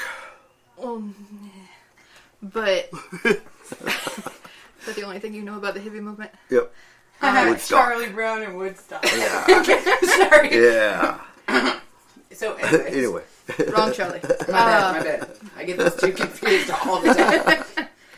But he starts collecting people, and these people are automatically gravitating to him because he does have that personality, to be able to be what you need in that moment. So for the ones that needed a father figure, he was. For the ones that needed more of a husband-type figure, he was. He was everything for everyone around him. So he was a charismatic and chameleon. Yeah, typical cult leader. And that's common with most cult leaders. Yeah. They have the charismatic personality. They have... You would know. Yeah. Fuck off. Join the cult of Cooper. No, next week don't. on. No. Don't. Just don't. Sorry. Just listen to the show. That's all I ask. Just listen to the show. Anyway. So he starts getting these, and it's mostly women that he gathered into his family, and that's what he called it, was, the Manson's family. It was mostly women. He did have a few men. Tex was one of the main ones, obviously. And they were, honestly, and this is the main point of the research that I found, is everything he did was the Beach Boys' fault. I can understand that. So I'd kill for bastards. The Beach Boys. I mean, no, kill because of them. Oh, my bad. What? Well, because blame it on Bieber. Really, he wasn't even thought of, much less born yet at that time. I know he's the new Beach Boys. Oh no! Oh my! He's the new Beach Boys. The new Beach Boys is Bieber. Oh heck no! Anyway, Beach Boys. Sorry. That can be a show all in itself. No, we can't. No, I am not doing that. Not this show. Okay. It's a show. Okay, I'm sorry. We should not be laughing about Manson. He's. We're not. We're laughing at Bieber. Fuck. We're in. No, but, okay. So he met the drummer for the Beach Boys actually picked up 2 hitchhikers on the side of the road, which ended up being 2 of the girls that were part of the Manson family. And he gave them a ride. And then later, when he came home, he found Manson and the entire family hanging out in his house. He came home, Manson walked out of the front door to the driveway, and he said, "Are you going to hurt me? Are you going to kill me? What?" And Manson said, "No, man, it's cool. Come on in." And they're doing acid, and they're drinking, and they're hanging out, and what? Manson invited him into his own house. Yes, he did. And he went for it. Do you think that's the song, Wouldn't It Be Nice, is like based off of? Wouldn't it be nice to... No, but he starts hanging out. They actually spent several weeks at this guy's house. So they're just chilling with Manson. Well, yeah, which member was this of the Beach Boys? The drummer. Wilson, I forgot his first name. Always Brian. Okay. I think. Brian it's Wilson. Always the fucking drummer. Yeah. Sean James, if you're listening to me, it's always the fucking drummer. Okay, so the Beach Boys and Manson. So Manson, well, for one reason that they got to stay, honestly, is because he basically gave this drummer free access to the girls in the group. And the girls were acting as basically slaves to the both of them. Oh, nice. Okay. He went for that. Anyhow, they're talking, and Manson is saying, hey, I've got these song ideas, and I really want to do this. And, well, I mean, Manson's brought alcohol, he's brought LSD, he's brought mushrooms, and he's brought women. Hell yeah, man, we'll listen, what's up? And so the drummer is encouraging Manson, talking about, yeah, you're really good, dude, this is awesome. I'm actually going to get my record producer guy over here, and we're going to record some of your music, and we're going to try to get you a record deal. And the producer comes over, and he's talking to him too, and they're all excited, and yeah, we're going to do this as long as the party's going, right? And then when Manson gets to the point where he's like, okay, let's actually do this. They went, oh yeah, no, that's never actually going to happen. We were just saying that, keep the party going. Well, obviously Manson's upset at this point. The drummer his lease ends and he moves out. And then the landlord of the property kicks Manson and the family out because they're not paying any rent or anything. So they move on. The producer that initially led him on telling him, yes, we're going to do something here, and then later changed his mind and said, no, we're not going to do this, actually lived in the house where Sharon Tate and everyone were killed. And he had moved less than a month before that when Sharon Tate and them moved in. And it is one very popular theory that it was actually intended to be an attack on him, and Manson didn't realize that he had moved. And so everything that happened after that was just fallout of trying to... Which makes sense, because they had a vendetta against this producer for going against their party. Mm-hmm. The other thing, Manson believed he was Jesus Christ. He believed he was, and he preached that not only was he Jesus Christ, but his followers were the reincarnation of the disciples. Okay. And so it is their job to do God's work. And to his mind, God's work was inciting a race war. He believed the race war at the time was inevitable. And if they helped to incite it and make it happen, then they would actually come out on top and be rewarded. And that's where Helter Skelter comes from.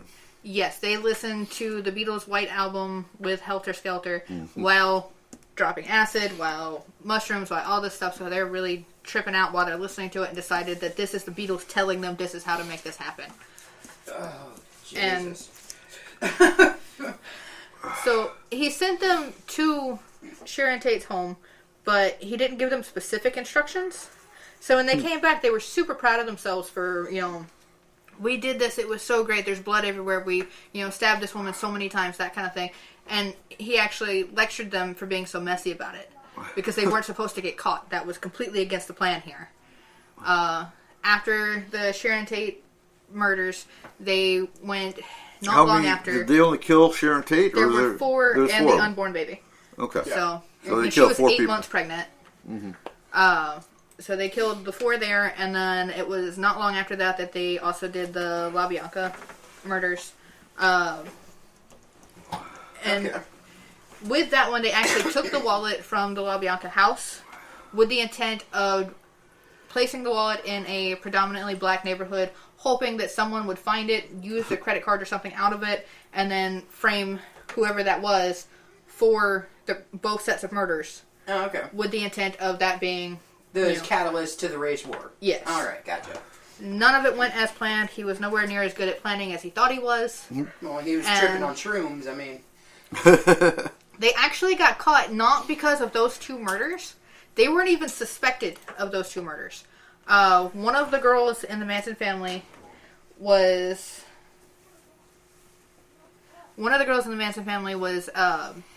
she was picked up as a suspect for a completely unrelated murder.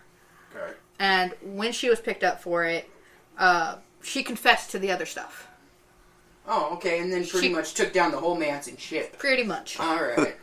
And when she did that, everybody got caught. They were very unrepentant in the entire thing. They're in court giggling and winking at Manson and things like that through the whole thing. One of them was actually the getaway driver for the Sharon Tate family household murder. Because, let's see, they killed one guy on the front lawn, and when they did that, she freaked out, so they told her, you stay and you're going to drive the car. Because she wasn't part of the active killing part of it, she was able to make a deal, and part of her deal was immunity, and she gave everybody up. Yeah. But...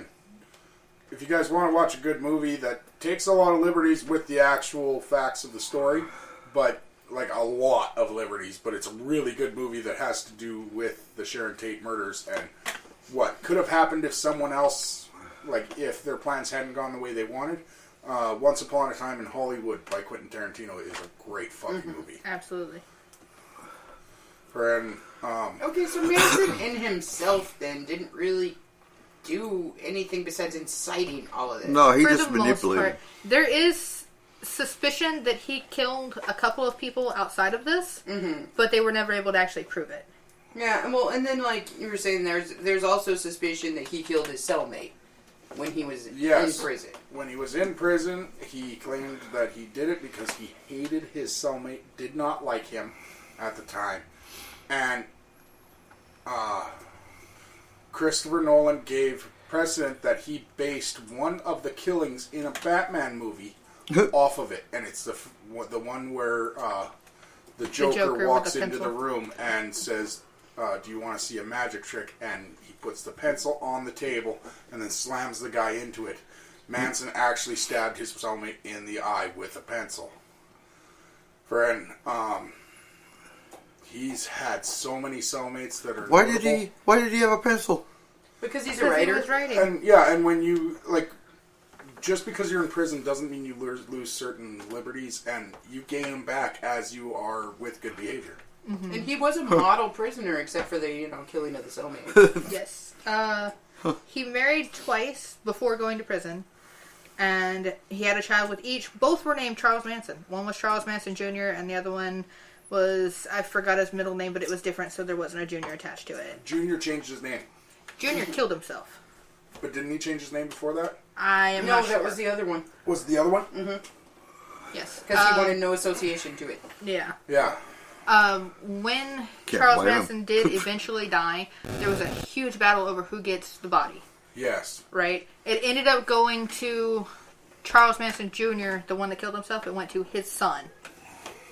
And there were big battles over the whole thing on that. But I honestly would have burned it and pissed on the grave. Mm-hmm. Right? You ruined my whole life here. Oh, fun fact with Manson, if you want to call it that. The swastika that's so associated with him on his forehead actually started out as an X. Yes. He carved an X into his own forehead. The girls that were arrested on seeing that, they shaved their heads and carved an X into their own foreheads as a show of solidarity. And then over time, he modified the X until it became a swastika. Mm-hmm. So it didn't start that way. Yeah. And with what you were saying is, why did he have a pencil? You gotta remember, throughout his time, he had a lot of things in prison, and so did his cellmates. Mm-hmm. Yeah. One of his most notable cellmates is a country singer. I'm blanking on his name. David Allan Coe. Mm-hmm. Oh, actually, damn. in prison, taught Manson how to play guitar. Mm-hmm. Mm-hmm. Okay. He learned how to play the steel guitar. Yeah. That was actually before his main prison stay. That was one of his earlier That was one of his prison earlier ones. Yeah. But yeah, you get everything from, you can get a TV in there now. Yeah, and he actually, during the trial, which took several years to go through, he recorded 2 albums, Manson did. Wrote and recorded 2 albums, and the family, the part of it that wasn't arrested, was actually selling the albums in an attempt to raise money for the defense. And So he the got Beach what he Boys wanted in the did end record anyways. an album, or a song, made by him. They changed the name, but yes. He called it Cease to Exist, and it was eventually called Never Learn Not to Love. Yes. Which is a weird album, considering what he did. Yeah. Awkward. Okay. Was it a tribute to Manson? Or did they just not?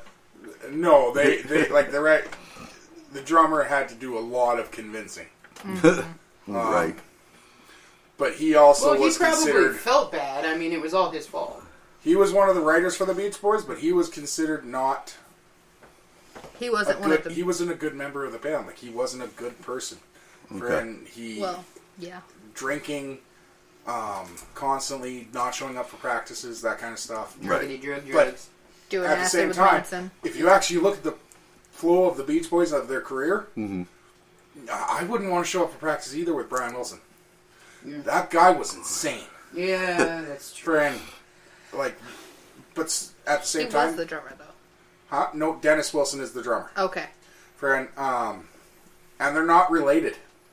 It happens. Sometimes you find 2 people that have the same last name and they're not related. It happens. It happens. Very rare. Oh, no, they are. I'm sorry. They are. It's Brian, Dennis, and Carl are related. And then their cousin, Mike Love. Mike Love? Yes. Mike Love. Okay. Yeah. So, but Sorry, Miss Jackson. Woo! Like, when he died, he didn't even have a home. He was just He was a drifter. he man. considered himself a nomad. Yeah, sure, nomad. Give it a fancy name. And You were a hobo. he was searching for his wife's belongings that had gone overboard when he drowned. Oh. Awesome. And then the funeral was held on the beach where he drowned. Nice. Wow. Yeah, they were a weird fucking group. That's Good awesome. songs, but weird group. And All right. You got anything else on Manson? There really wasn't a whole lot. As famous as they are, there's As really like, not. Oh my God, it's Manson. Yeah. He wasn't really. Oh my God, it's Manson. It was, So, he when did you a- look at the paranormal ties, he thought he was Jesus Christ and his reincarnation of the 12 disciples. yeah, and but that's there's a lot also of the claim LSD. to him being Rasputin. I could not find I couldn't anything find about that anything. anywhere. Really? The only thing I could find on that, because I've heard Kayla say that several times, so I went looking for it, is there was a kind of tongue-in-cheek kind of thing that came up a handful of years ago, where He was being he was sued being by like sued. one of the Rasputin's relatives or something for over stealing his thing of the seductive eyes and hair and seducing women and getting them to do your bidding thing. That's all it was. That's all I can find anywhere. Not where he actually claimed to be anything to do with Rasputin. I am Rasputin. So you've been lying to us all these years, Kayla. What? Oh my God! Whatever. As far as paranormal ties, he did do a lot of talking after he got caught because one of his biggest things was it was important to him that people listen to him. His message. Yes. It got more and more chaotic the longer it went. Yeah, he was nuts. There's some suggestion by people that have studied him that there's a possibility of like a entity attachment that was working through him. Okay.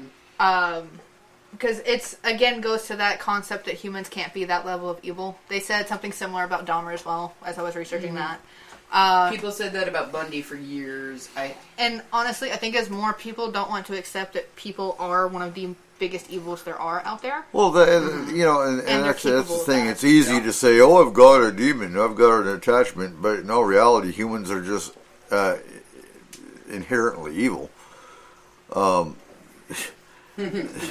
say that often. It's not a big stretch. Kayla says, "Can you do the laundry?" No, I can't. The demon says no. Oh, Friend. Jesus. Okay. So real quick, Sherry is bringing up, she's always had the strange feeling that Sharon Tate's husband, Roman Polanski, had a part of her murder.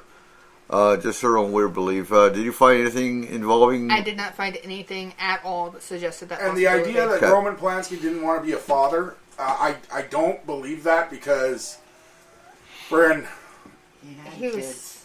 no, he was richer than shit. So when you're that rich, you can be a father and be completely estranged. Right.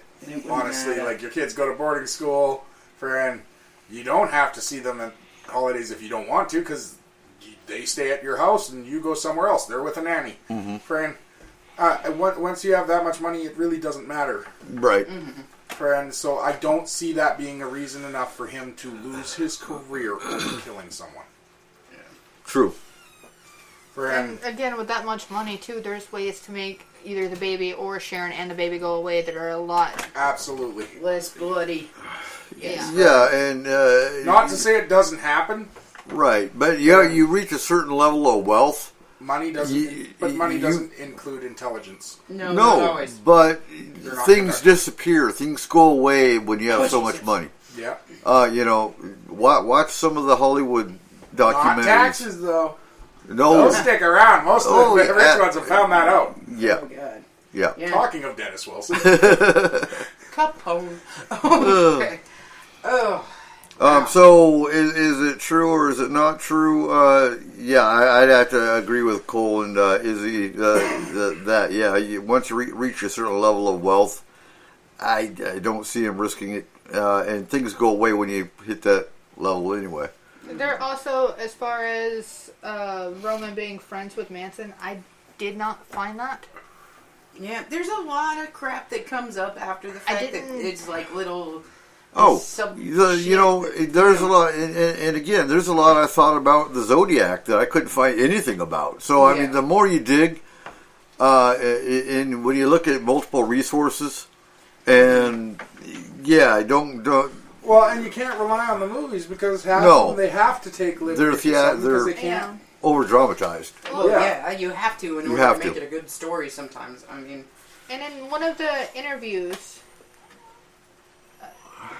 In one of the interviews that I was watching as well with one of Manson's families, one of the women, she was expressing that they actually had an entire list that they were going to go through of very famous, especially actors and directors in Hollywood. And when asked why, they said it was because the intent was to shock the world, and going after famous people was the way they thought to do that. The list included a whole long list of people. And then it moved to an island. How the fuck did Harvey Weinstein not make that list? Come on! Elizabeth Taylor was on the list. Oh, no way. Yeah. She was actually at the top of the list, and it appears she was the next one they were going to go after if they hadn't been caught. Oh. Well, that would have been crazy. Well, yeah. All right, Vance. So what do we got on Gein? Geen? Geen. Ed Gein. All right, I got a couple of honorable mentions here. Some people that were what I would say as evil as you could possibly get. Mm-hmm. But I don't believe that any of them honestly had any paranormal connections with it. I think that it was just humanity at its worst, honestly. Right. Sociopaths. Yes, psychopaths by far. So Ed Gein. Ed Gein lived in Plainsfield, Wisconsin, which was a tiny little town. I mean, like 800 total population. So it would be like the size of concrete. Mm-hmm. And he lived there with his father, his mother, and his brother on a 150-acre farm. They moved there because his mother was very, very religious, like overly religious, and didn't want the influence of the big cities on her children. Right. So she moved them out into the middle of nowhere, basically. Would not let them have any social interaction with friends or anything else. Ed Gein actually ended up dropping out of school, and I believe it was the 7th grade. That both the boys, 7th and 8th grade, she pulled them out of school. Mm-hmm. They worked the farm, the rest. So his brother, his father died of a stroke. Like pretty quickly after they'd moved, actually. Ed Gein was only a few years old. I think he was like 8 or something when his father died. And his mother was very overbearing and talked to them a lot about the Word of God and how they were all sinners for everything that they did. And that's enough for anyone to go crazy. And his brother was a little more outspoken than he was to the mother, and would occasionally say things like, "I don't believe you," and different stuff like that. And Ed was absolutely not. He was 100%. His mother is the Word of God. His mother is always right. And don't tell me he killed his brother. Yes, he did. Seriously? So there was a suspicious fire. Cain and Abel.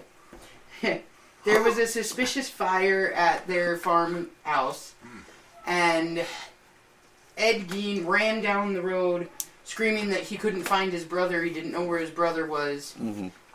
So a whole bunch of local farmers came out and searched the property to try to find the brother, and he was found laying on the ground with a wound to his head and a rock nearby.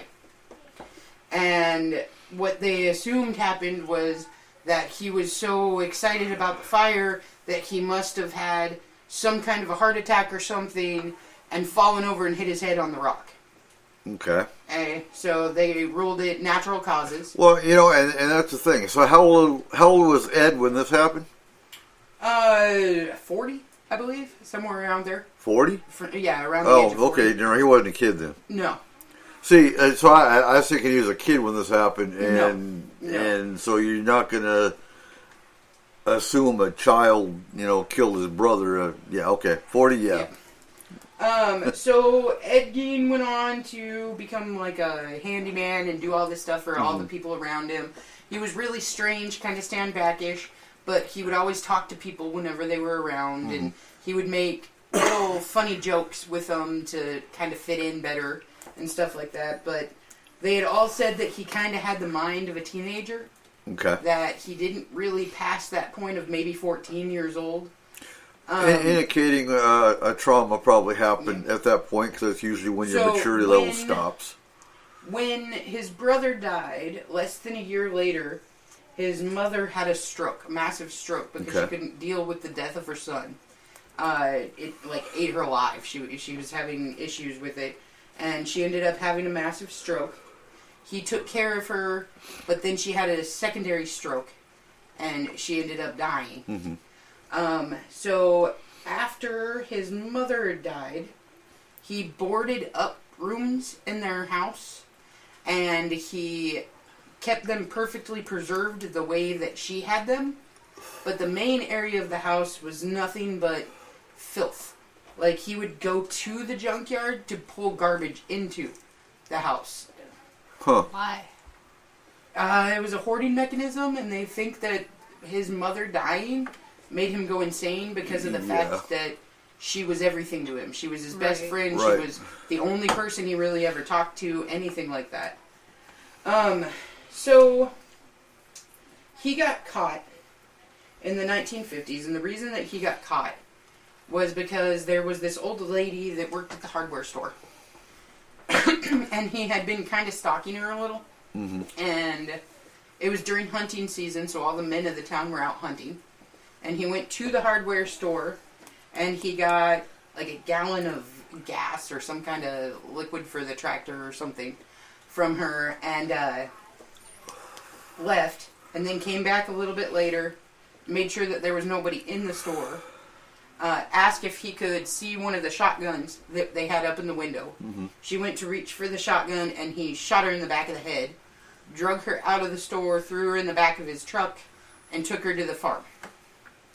Well, when her son got back from hunting, he noticed that she was gone, there was blood everywhere, and he automatically said it had to have been Gein, because Gein had been asking her on dates, and she had been turning him down. He had been kind of stalking her, and then they looked through the logs, and the last thing that was purchased at the store was purchased under his name. Right. So they Put drove him out. Put him at location. So they drove out to the farm, and they took Gein into custody to ask him about what had been going on. Well, 2 officers went to the farm to look around to see if they could find the woman, and they walked into the house, and she was strung up by the rafters, by her ankles, and she had been completely skinned and disemboweled. Ooh. And they continued looking around the house, and they found chairs that were upholstered in human skin. They found a lampshade that was made out of human skin. They found 12 human skulls. So, did he, growing up, was he taught how to, He grew up in a primary hunting and fishing town. so and he was he taught how to was- cure, I Yes, guess is yes, the word I'm looking for. Yeah. He grew up in the country in a hunting and fishing town. I mean, yeah, that's what they did there. Yeah, Right. and you said Yeah. that she kind of kept him away from people, so I'm Yeah. sure they did a lot of like Curing. survivalist Their own type stuff. survivalist type things. How many was he attributed to killing? So, let me explain something. Okay. So not only did they find like chairs and lampshades, they found skulls, they found gloves that were made out of the hands of other people. Okay. They found a whole box full of human noses. Ooh. They found a whole box full of women's private parts that were cut out and cured. They found in his room area, they found a human suit that was a woman. And they found a whole bunch of human faces that were women. That's taking the hanging- transgender movement just a little far. Hanging on the walls all around, like, as decoration. Huh. When they talked to him about it, he specifically stated that the reason for the suit was that at night, when no one was around, he would dress himself in the woman suit and put on the woman faces on the walls, and he would wander around outside and pull in the essence of his mother, and he would become his mother again. Can you imagine? You're driving down a country road at night, And you see that? and you see that. Can you? I couldn't even. I'd be willing to bet that some of the cryptid stories would come from something like that. Yeah. So, the thing with him is everything that he did was to try to re-embody his mother. Yeah. Okay, so if you think about the movie Psycho, and you think about the movie Leatherface, Right. this was like the perfect mashup of Texas Chainsaw Massacre meets Psycho, honestly. That would be a good movie. And Wasn't Texas Chainsaw loosely based on this guy, Yes. yeah, and so was Psycho, like just the mother The motherly son attachment. aspect of Yeah. it. The motherly attachment to it. though?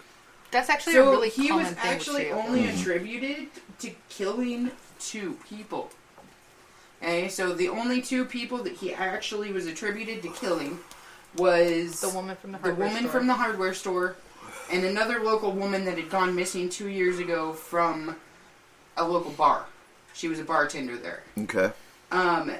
He had stated that all of the rest of the pieces of bodies that he had, he would wait until a funeral had finished, and he would go into the graveyard So he would take pieces that of. his mother was laid to death in, So he was just lazy. and he would dig up the freshly dug grave, and he would steal pieces and bodies So from the he grave. could. So he was grave robbing. He wasn't murdering. Yeah. Other than the 2 that he Yes. was attributed So to killing. they say that there was only 2 that he was attributed to killing. They're sure that there was probably some more Oh, yeah. transients and different things like that, because the number of people in the cemetery that they redug up to make sure that he was telling the truth Right. about what pieces he took from who didn't add up to the number of body parts Skins. and types of body parts that he had in his home. Yeah. So they believe that he killed quite a few more people, but they couldn't actually pin anything but the other 2. And this wonder- happened in the 50s? Yes. I wonder how many people on the missing 411 list are in his house as a... Well, couch. how As a many? couch or something. How many of the missing are attributed to serial killers in general? Yeah. So he made everything out of human skin. Human skin, human teeth, human lips. I mean, there was all kinds of really disgusting crafts that this dude put together and made. Well, I'd imagine if you get into the whole part where his mom was all about the living off the land and the survivalist thing, he was probably taught not to waste any part of an animal when hunting. Yes. Right. Oh, And absolutely. So that would carry forward. So that was the other thing, is that he would invite young children from the neighborhood over for stews and soups sometimes. Mm-hmm. And then they figured out later on that They're the eating. bowls that they were eating out of Oh, were actually human skulls yeah. that he had fashioned into bowls. Well, and, Not where I thought you were going with that. no, and who? Well, and they're pretty sure that he also He was fed eating them human. certain pieces of people. Yeah. Yes. But that's something that they didn't want to talk about. So No. they just didn't. Why? So it's probably fact. the I mean, thing about It's this a guy, possibility that, like, in Off the Wall Way, I ate human at one point. well, the pig farmer. Yeah, the pig farmer, he all of his pigs went straight to Maple Leaf, Canada. right. Yeah. And there were like 100. That was our people main there. meat when I was growing up. And that was Maple the Leaf. most predominant serial killer, well-known serial killer out of Canada, Yeah. was the pig farmer. So, well, the other thing about this guy, though, is so they put his house up for auction shortly after all of this. I wouldn't buy it. And there was so much interest in buying his house that the people in this small town did not want it turned into like some monument to him. Or a So, Did they museum. burn it down? They went and they burnt down the whole Right. farm and everything, but it still sold for a huge amount of money. The truck that he used to carry his victims to the house went up for auction, and it sold for $700, which was actually a Quite a good bit. deal of money. Oh, back back then. in the 50s. Yeah. And it Okay. was actually put into like a Believe It or Not type of circus thing, Right. where people would pay 25 cents to take a picture with or to sit in the truck that Right. had hauled that many bodies. Hey, When they put the yeah. house up for sale before it got burned down, did they take all the stuff out of it first? I Or was it believe sold as so. is? I have It's no the idea. 50s. I Yeah, mean, you never know. Who knows? I would think it'd be evidence. I mean, Yeah, but it's a even but- yeah, it is a 50s. So But yeah, so he was a pretty twisted dude, but everything that he did, and he specifically stated that if he would have been able to gotten to his mother, then he could have just brought her back from her. So he tried to dig up his mother's grave, but they had cemented it in. So he couldn't actually get into his own mother's grave, so he had to make proxies of her. so if he could have got to her, he might not have done the He other might ones. not have done. He'd have just made a the other mommy ones. suit. Yeah, yep. but About we'll mommy never really suit. know. He ended up dying a couple of years after he was caught. Okay. He ended up dying of lung cancer. And then Most of these guys Buried- die Yeah, within a you know, couple like, years. there's Yeah. a huge correlation there, it seems but like. the thing that's Yeah. really weird about it though is they buried him right next to his mother Uh-huh. in the cemetery that he had dug everybody up from and desecrated their bodies. Did they see him in too? I have no idea. But I thought that was like, you probably should not have done that. That's horrible. Why? You're gonna lay him to rest next to the people that he disturbed? Yeah, that way rest? then the family can go there, lay flowers on their friend or their family's grave, and piss on his. Yeah, Yep. I guess. Yep. It's a double whammy. It is a 50s. No traveling included. Right. My other honorable mention for the night is an RN named Elizabeth. Out Oh, of, the Mercy Killer. Yeah. Yeah. Out of Ontario, Canada, actually. And so she's attributed to 14 victims. She killed 8 people and left 6 people permanently injured. They were all elderly patients. And she... It's okay because she said sorry every time. She killed She had them remorse. by injecting them with massive amounts of insulin. And what she says is that God or maybe the devil told her to do it. Oh, real quick, do you know? So Sherry wants to know who actually paid for his funeral and burial. Probably the Randy. state. Probably the state because he was an inmate at that point. Or the estate, like, honestly, from the selling of the house, from everything else. Right, true. That money would have to have been held in an estate somewhere. Yeah. Yeah, I can't remember what they call it. What do they call it when they hold an estate? Probate. A probate, yeah. Yeah. They probably pull it out of probate. And, I mean, back then, too, a lot of people had life insurance or already had Right. plots built out for them. True. And, yeah. And that makes sense.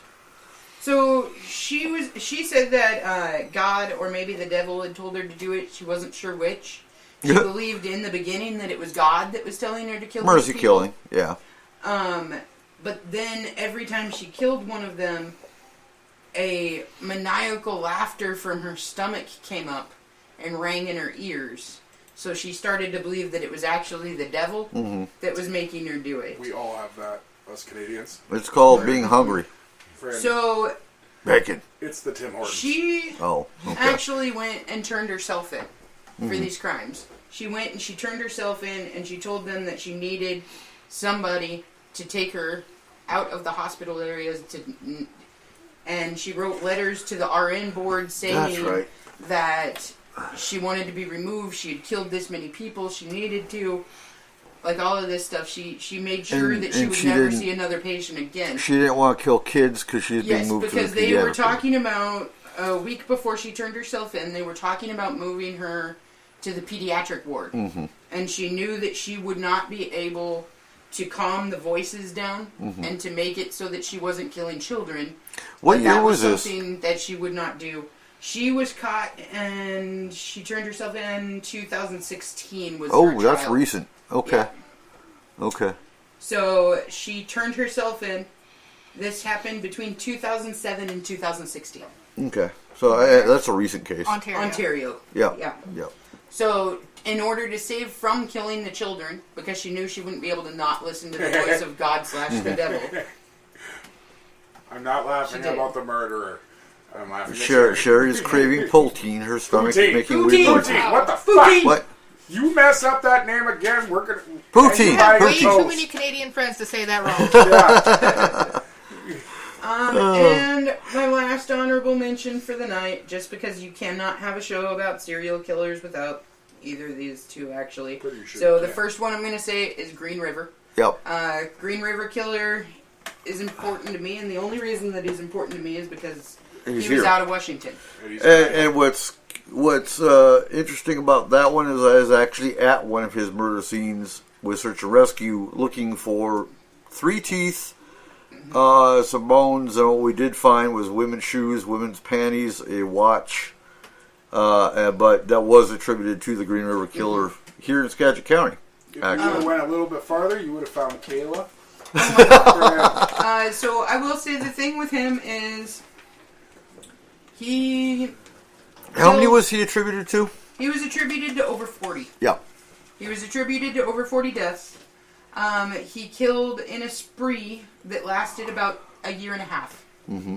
And he killed nightly, and he killed multiple people.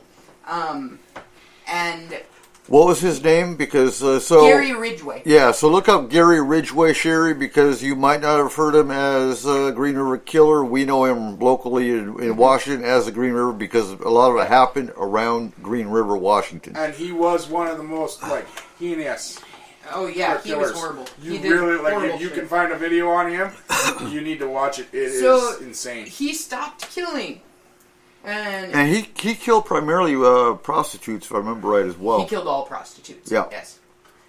So he stopped killing for 13 years. Mm-hmm. It took them 19 years to catch him from the first killing to the time of trial.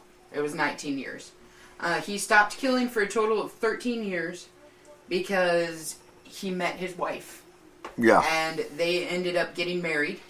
And they lived a happy life for 13 years together until they were able to place him at one of the killings with new evidence that they had collected. And she had no idea the entire time that they were married that any of this had ever happened or any of it was going on at all. It did come out later that he actually had done about 5 killings during the time that they were married. Ooh. But that it had considerably lessened. Now, was he a slash killer? Was he... He was a mutilator and a rapist. Okay. Yeah.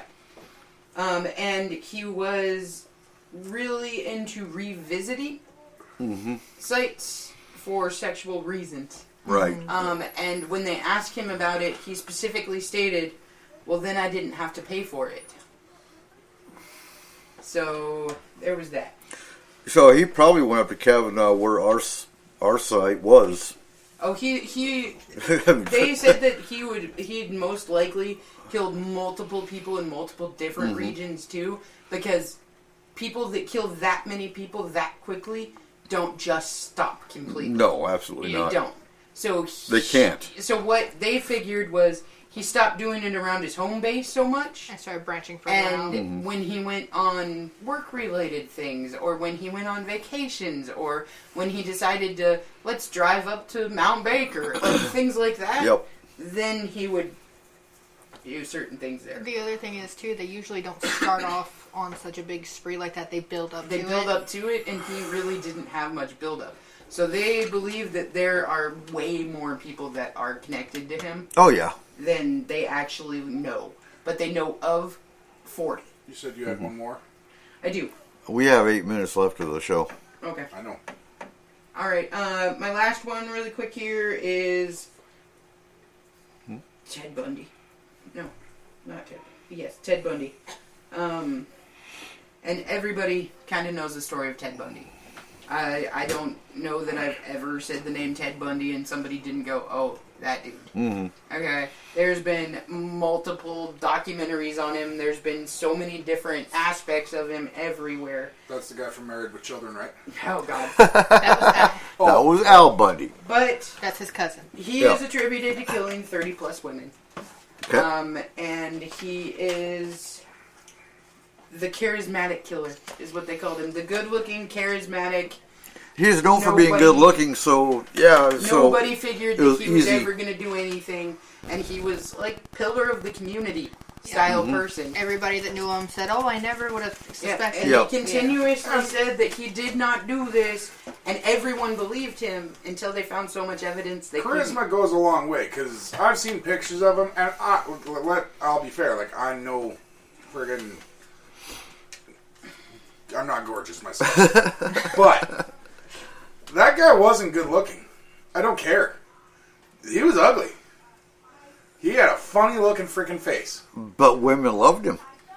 Yeah, but I mean, Elvis they had a funny did. looking Must have face been too, hung. but he was nice. Okay, but anyways, yes, that is my last honorable mention of the night. What do you got? I got... What? You asked me if I had one more. What Yeah, do you got? don't you have another one? Oh, No, That was Bundy. it. That was it. Okay. It was Bundy. All man. done. Now it's on you. Ted with the Bundy. Alright, well, we're at the end almost, and for our local listeners, yes, it's raining right now, but we already have one brush fire in Chelan County, or is that Chelan. Chelan. Yep. And so, we've got Memorial Day weekend coming up. A lot of families are going camping. Watch your fires, people. Oh, absolutely. Just because it's raining a little bit here and there doesn't make it, we don't know when the burn ban's going to start. I haven't been told anything by There fire isn't marshal. one in- They've got level 1 and level 2 evacuations happening in near that brush fire already. In Chelan, Yeah. so that's Eastern Washington. Eastern Washington's got a lot more fires than we do over here, but it is still dry. Yeah, The top layer might be a little bit damp, but that doesn't mean it's not dry underneath it. that's right. Mm-hmm. So next week again, there is no show. It's Memorial Day weekend. We will be Sitting by a fire, telling stories about Eric selling children. no, Derek doesn't sell. Yeah. Hey, and S-4 Radio does not endorse the sale of children. and just a little bit of tax advice for anybody out there in the tax land. The new child tax credit it has passed. It is coming, and it will be here, July 15th. Right. If you have not filed taxes, even if you have no filing obligation, even if you've made no money, make sure that you get those taxes filed in if you have dependent children under the age of 17. 17 and under. Yeah. Yep. And then you can get the tax credit for your children. Yep. So again, May And 30th. I know a lot of us are scared right now with everything that's been going on the last year. If you can, get yourself vaccinated, please. Friend, I want the border to open up. I want to see my parents again. Right. Friend, please just do what you can to help out. Friend, it's safe. Trust me, I don't have any extra body parts, and I got my first one, 2 weeks ago? Yep. I'm good. Eric's fully vaccinated. Okay, he got an extra body part, but that's an extra arm doesn't really matter. It just means you can do more. It makes it so easy to make coffee now. Right? Yeah. And real quick, so our next show is June 6th. It is going to be the Magick of the North Cascades. So we are having some locals on the show for that show, and we are talking all paranormal of our community up here. Yep, join us for our first ritualistic killing. Yep. Performed by Kayla. Oh, hell no. Hell no. I ain't going down for this. And don't forget, like Cole announced, we are now heard on Amazon Podcast. Yep. So Amazon Music. Amazon Music. Okay. Yeah. So, and just so you know, I said it's our first ritualistic killing. I didn't say it was hers. Oh my God, shut up.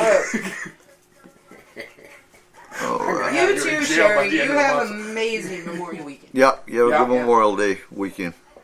And on that, Beach. Mm-hmm. I want to go to the beach. no. No. We don't have a beach. Go to the Fine. beach. There's no It's like 5 You're hours cooking. away. You're busy. yeah. God damn it. Otter Pops. It's okay. We got Otter Pops. I'm for cooking Dave. Otter Pops? Which That's reminds me, easy. you need to take those I damn know. Otter Pops home. Okay, anyways. We need next time. I don't know. All right. So with that, y'all stay safe, and we will see you June 6th. And don't forget, keep your eyes to the skies. Ladies and gentlemen, thank you for joining us tonight on S4, the official voice of Forest Moon Paranormal. You can contact S4 through our website at www.s-4radio.com or on Facebook. Make sure you give us a like on our page and join the Forest Moon Paranormal group. If you are interested in advertising, take a look at our packages and contact Cole or Eric at 1-360-999-2830. Again, thank you. And remember, keep your eyes to the sky.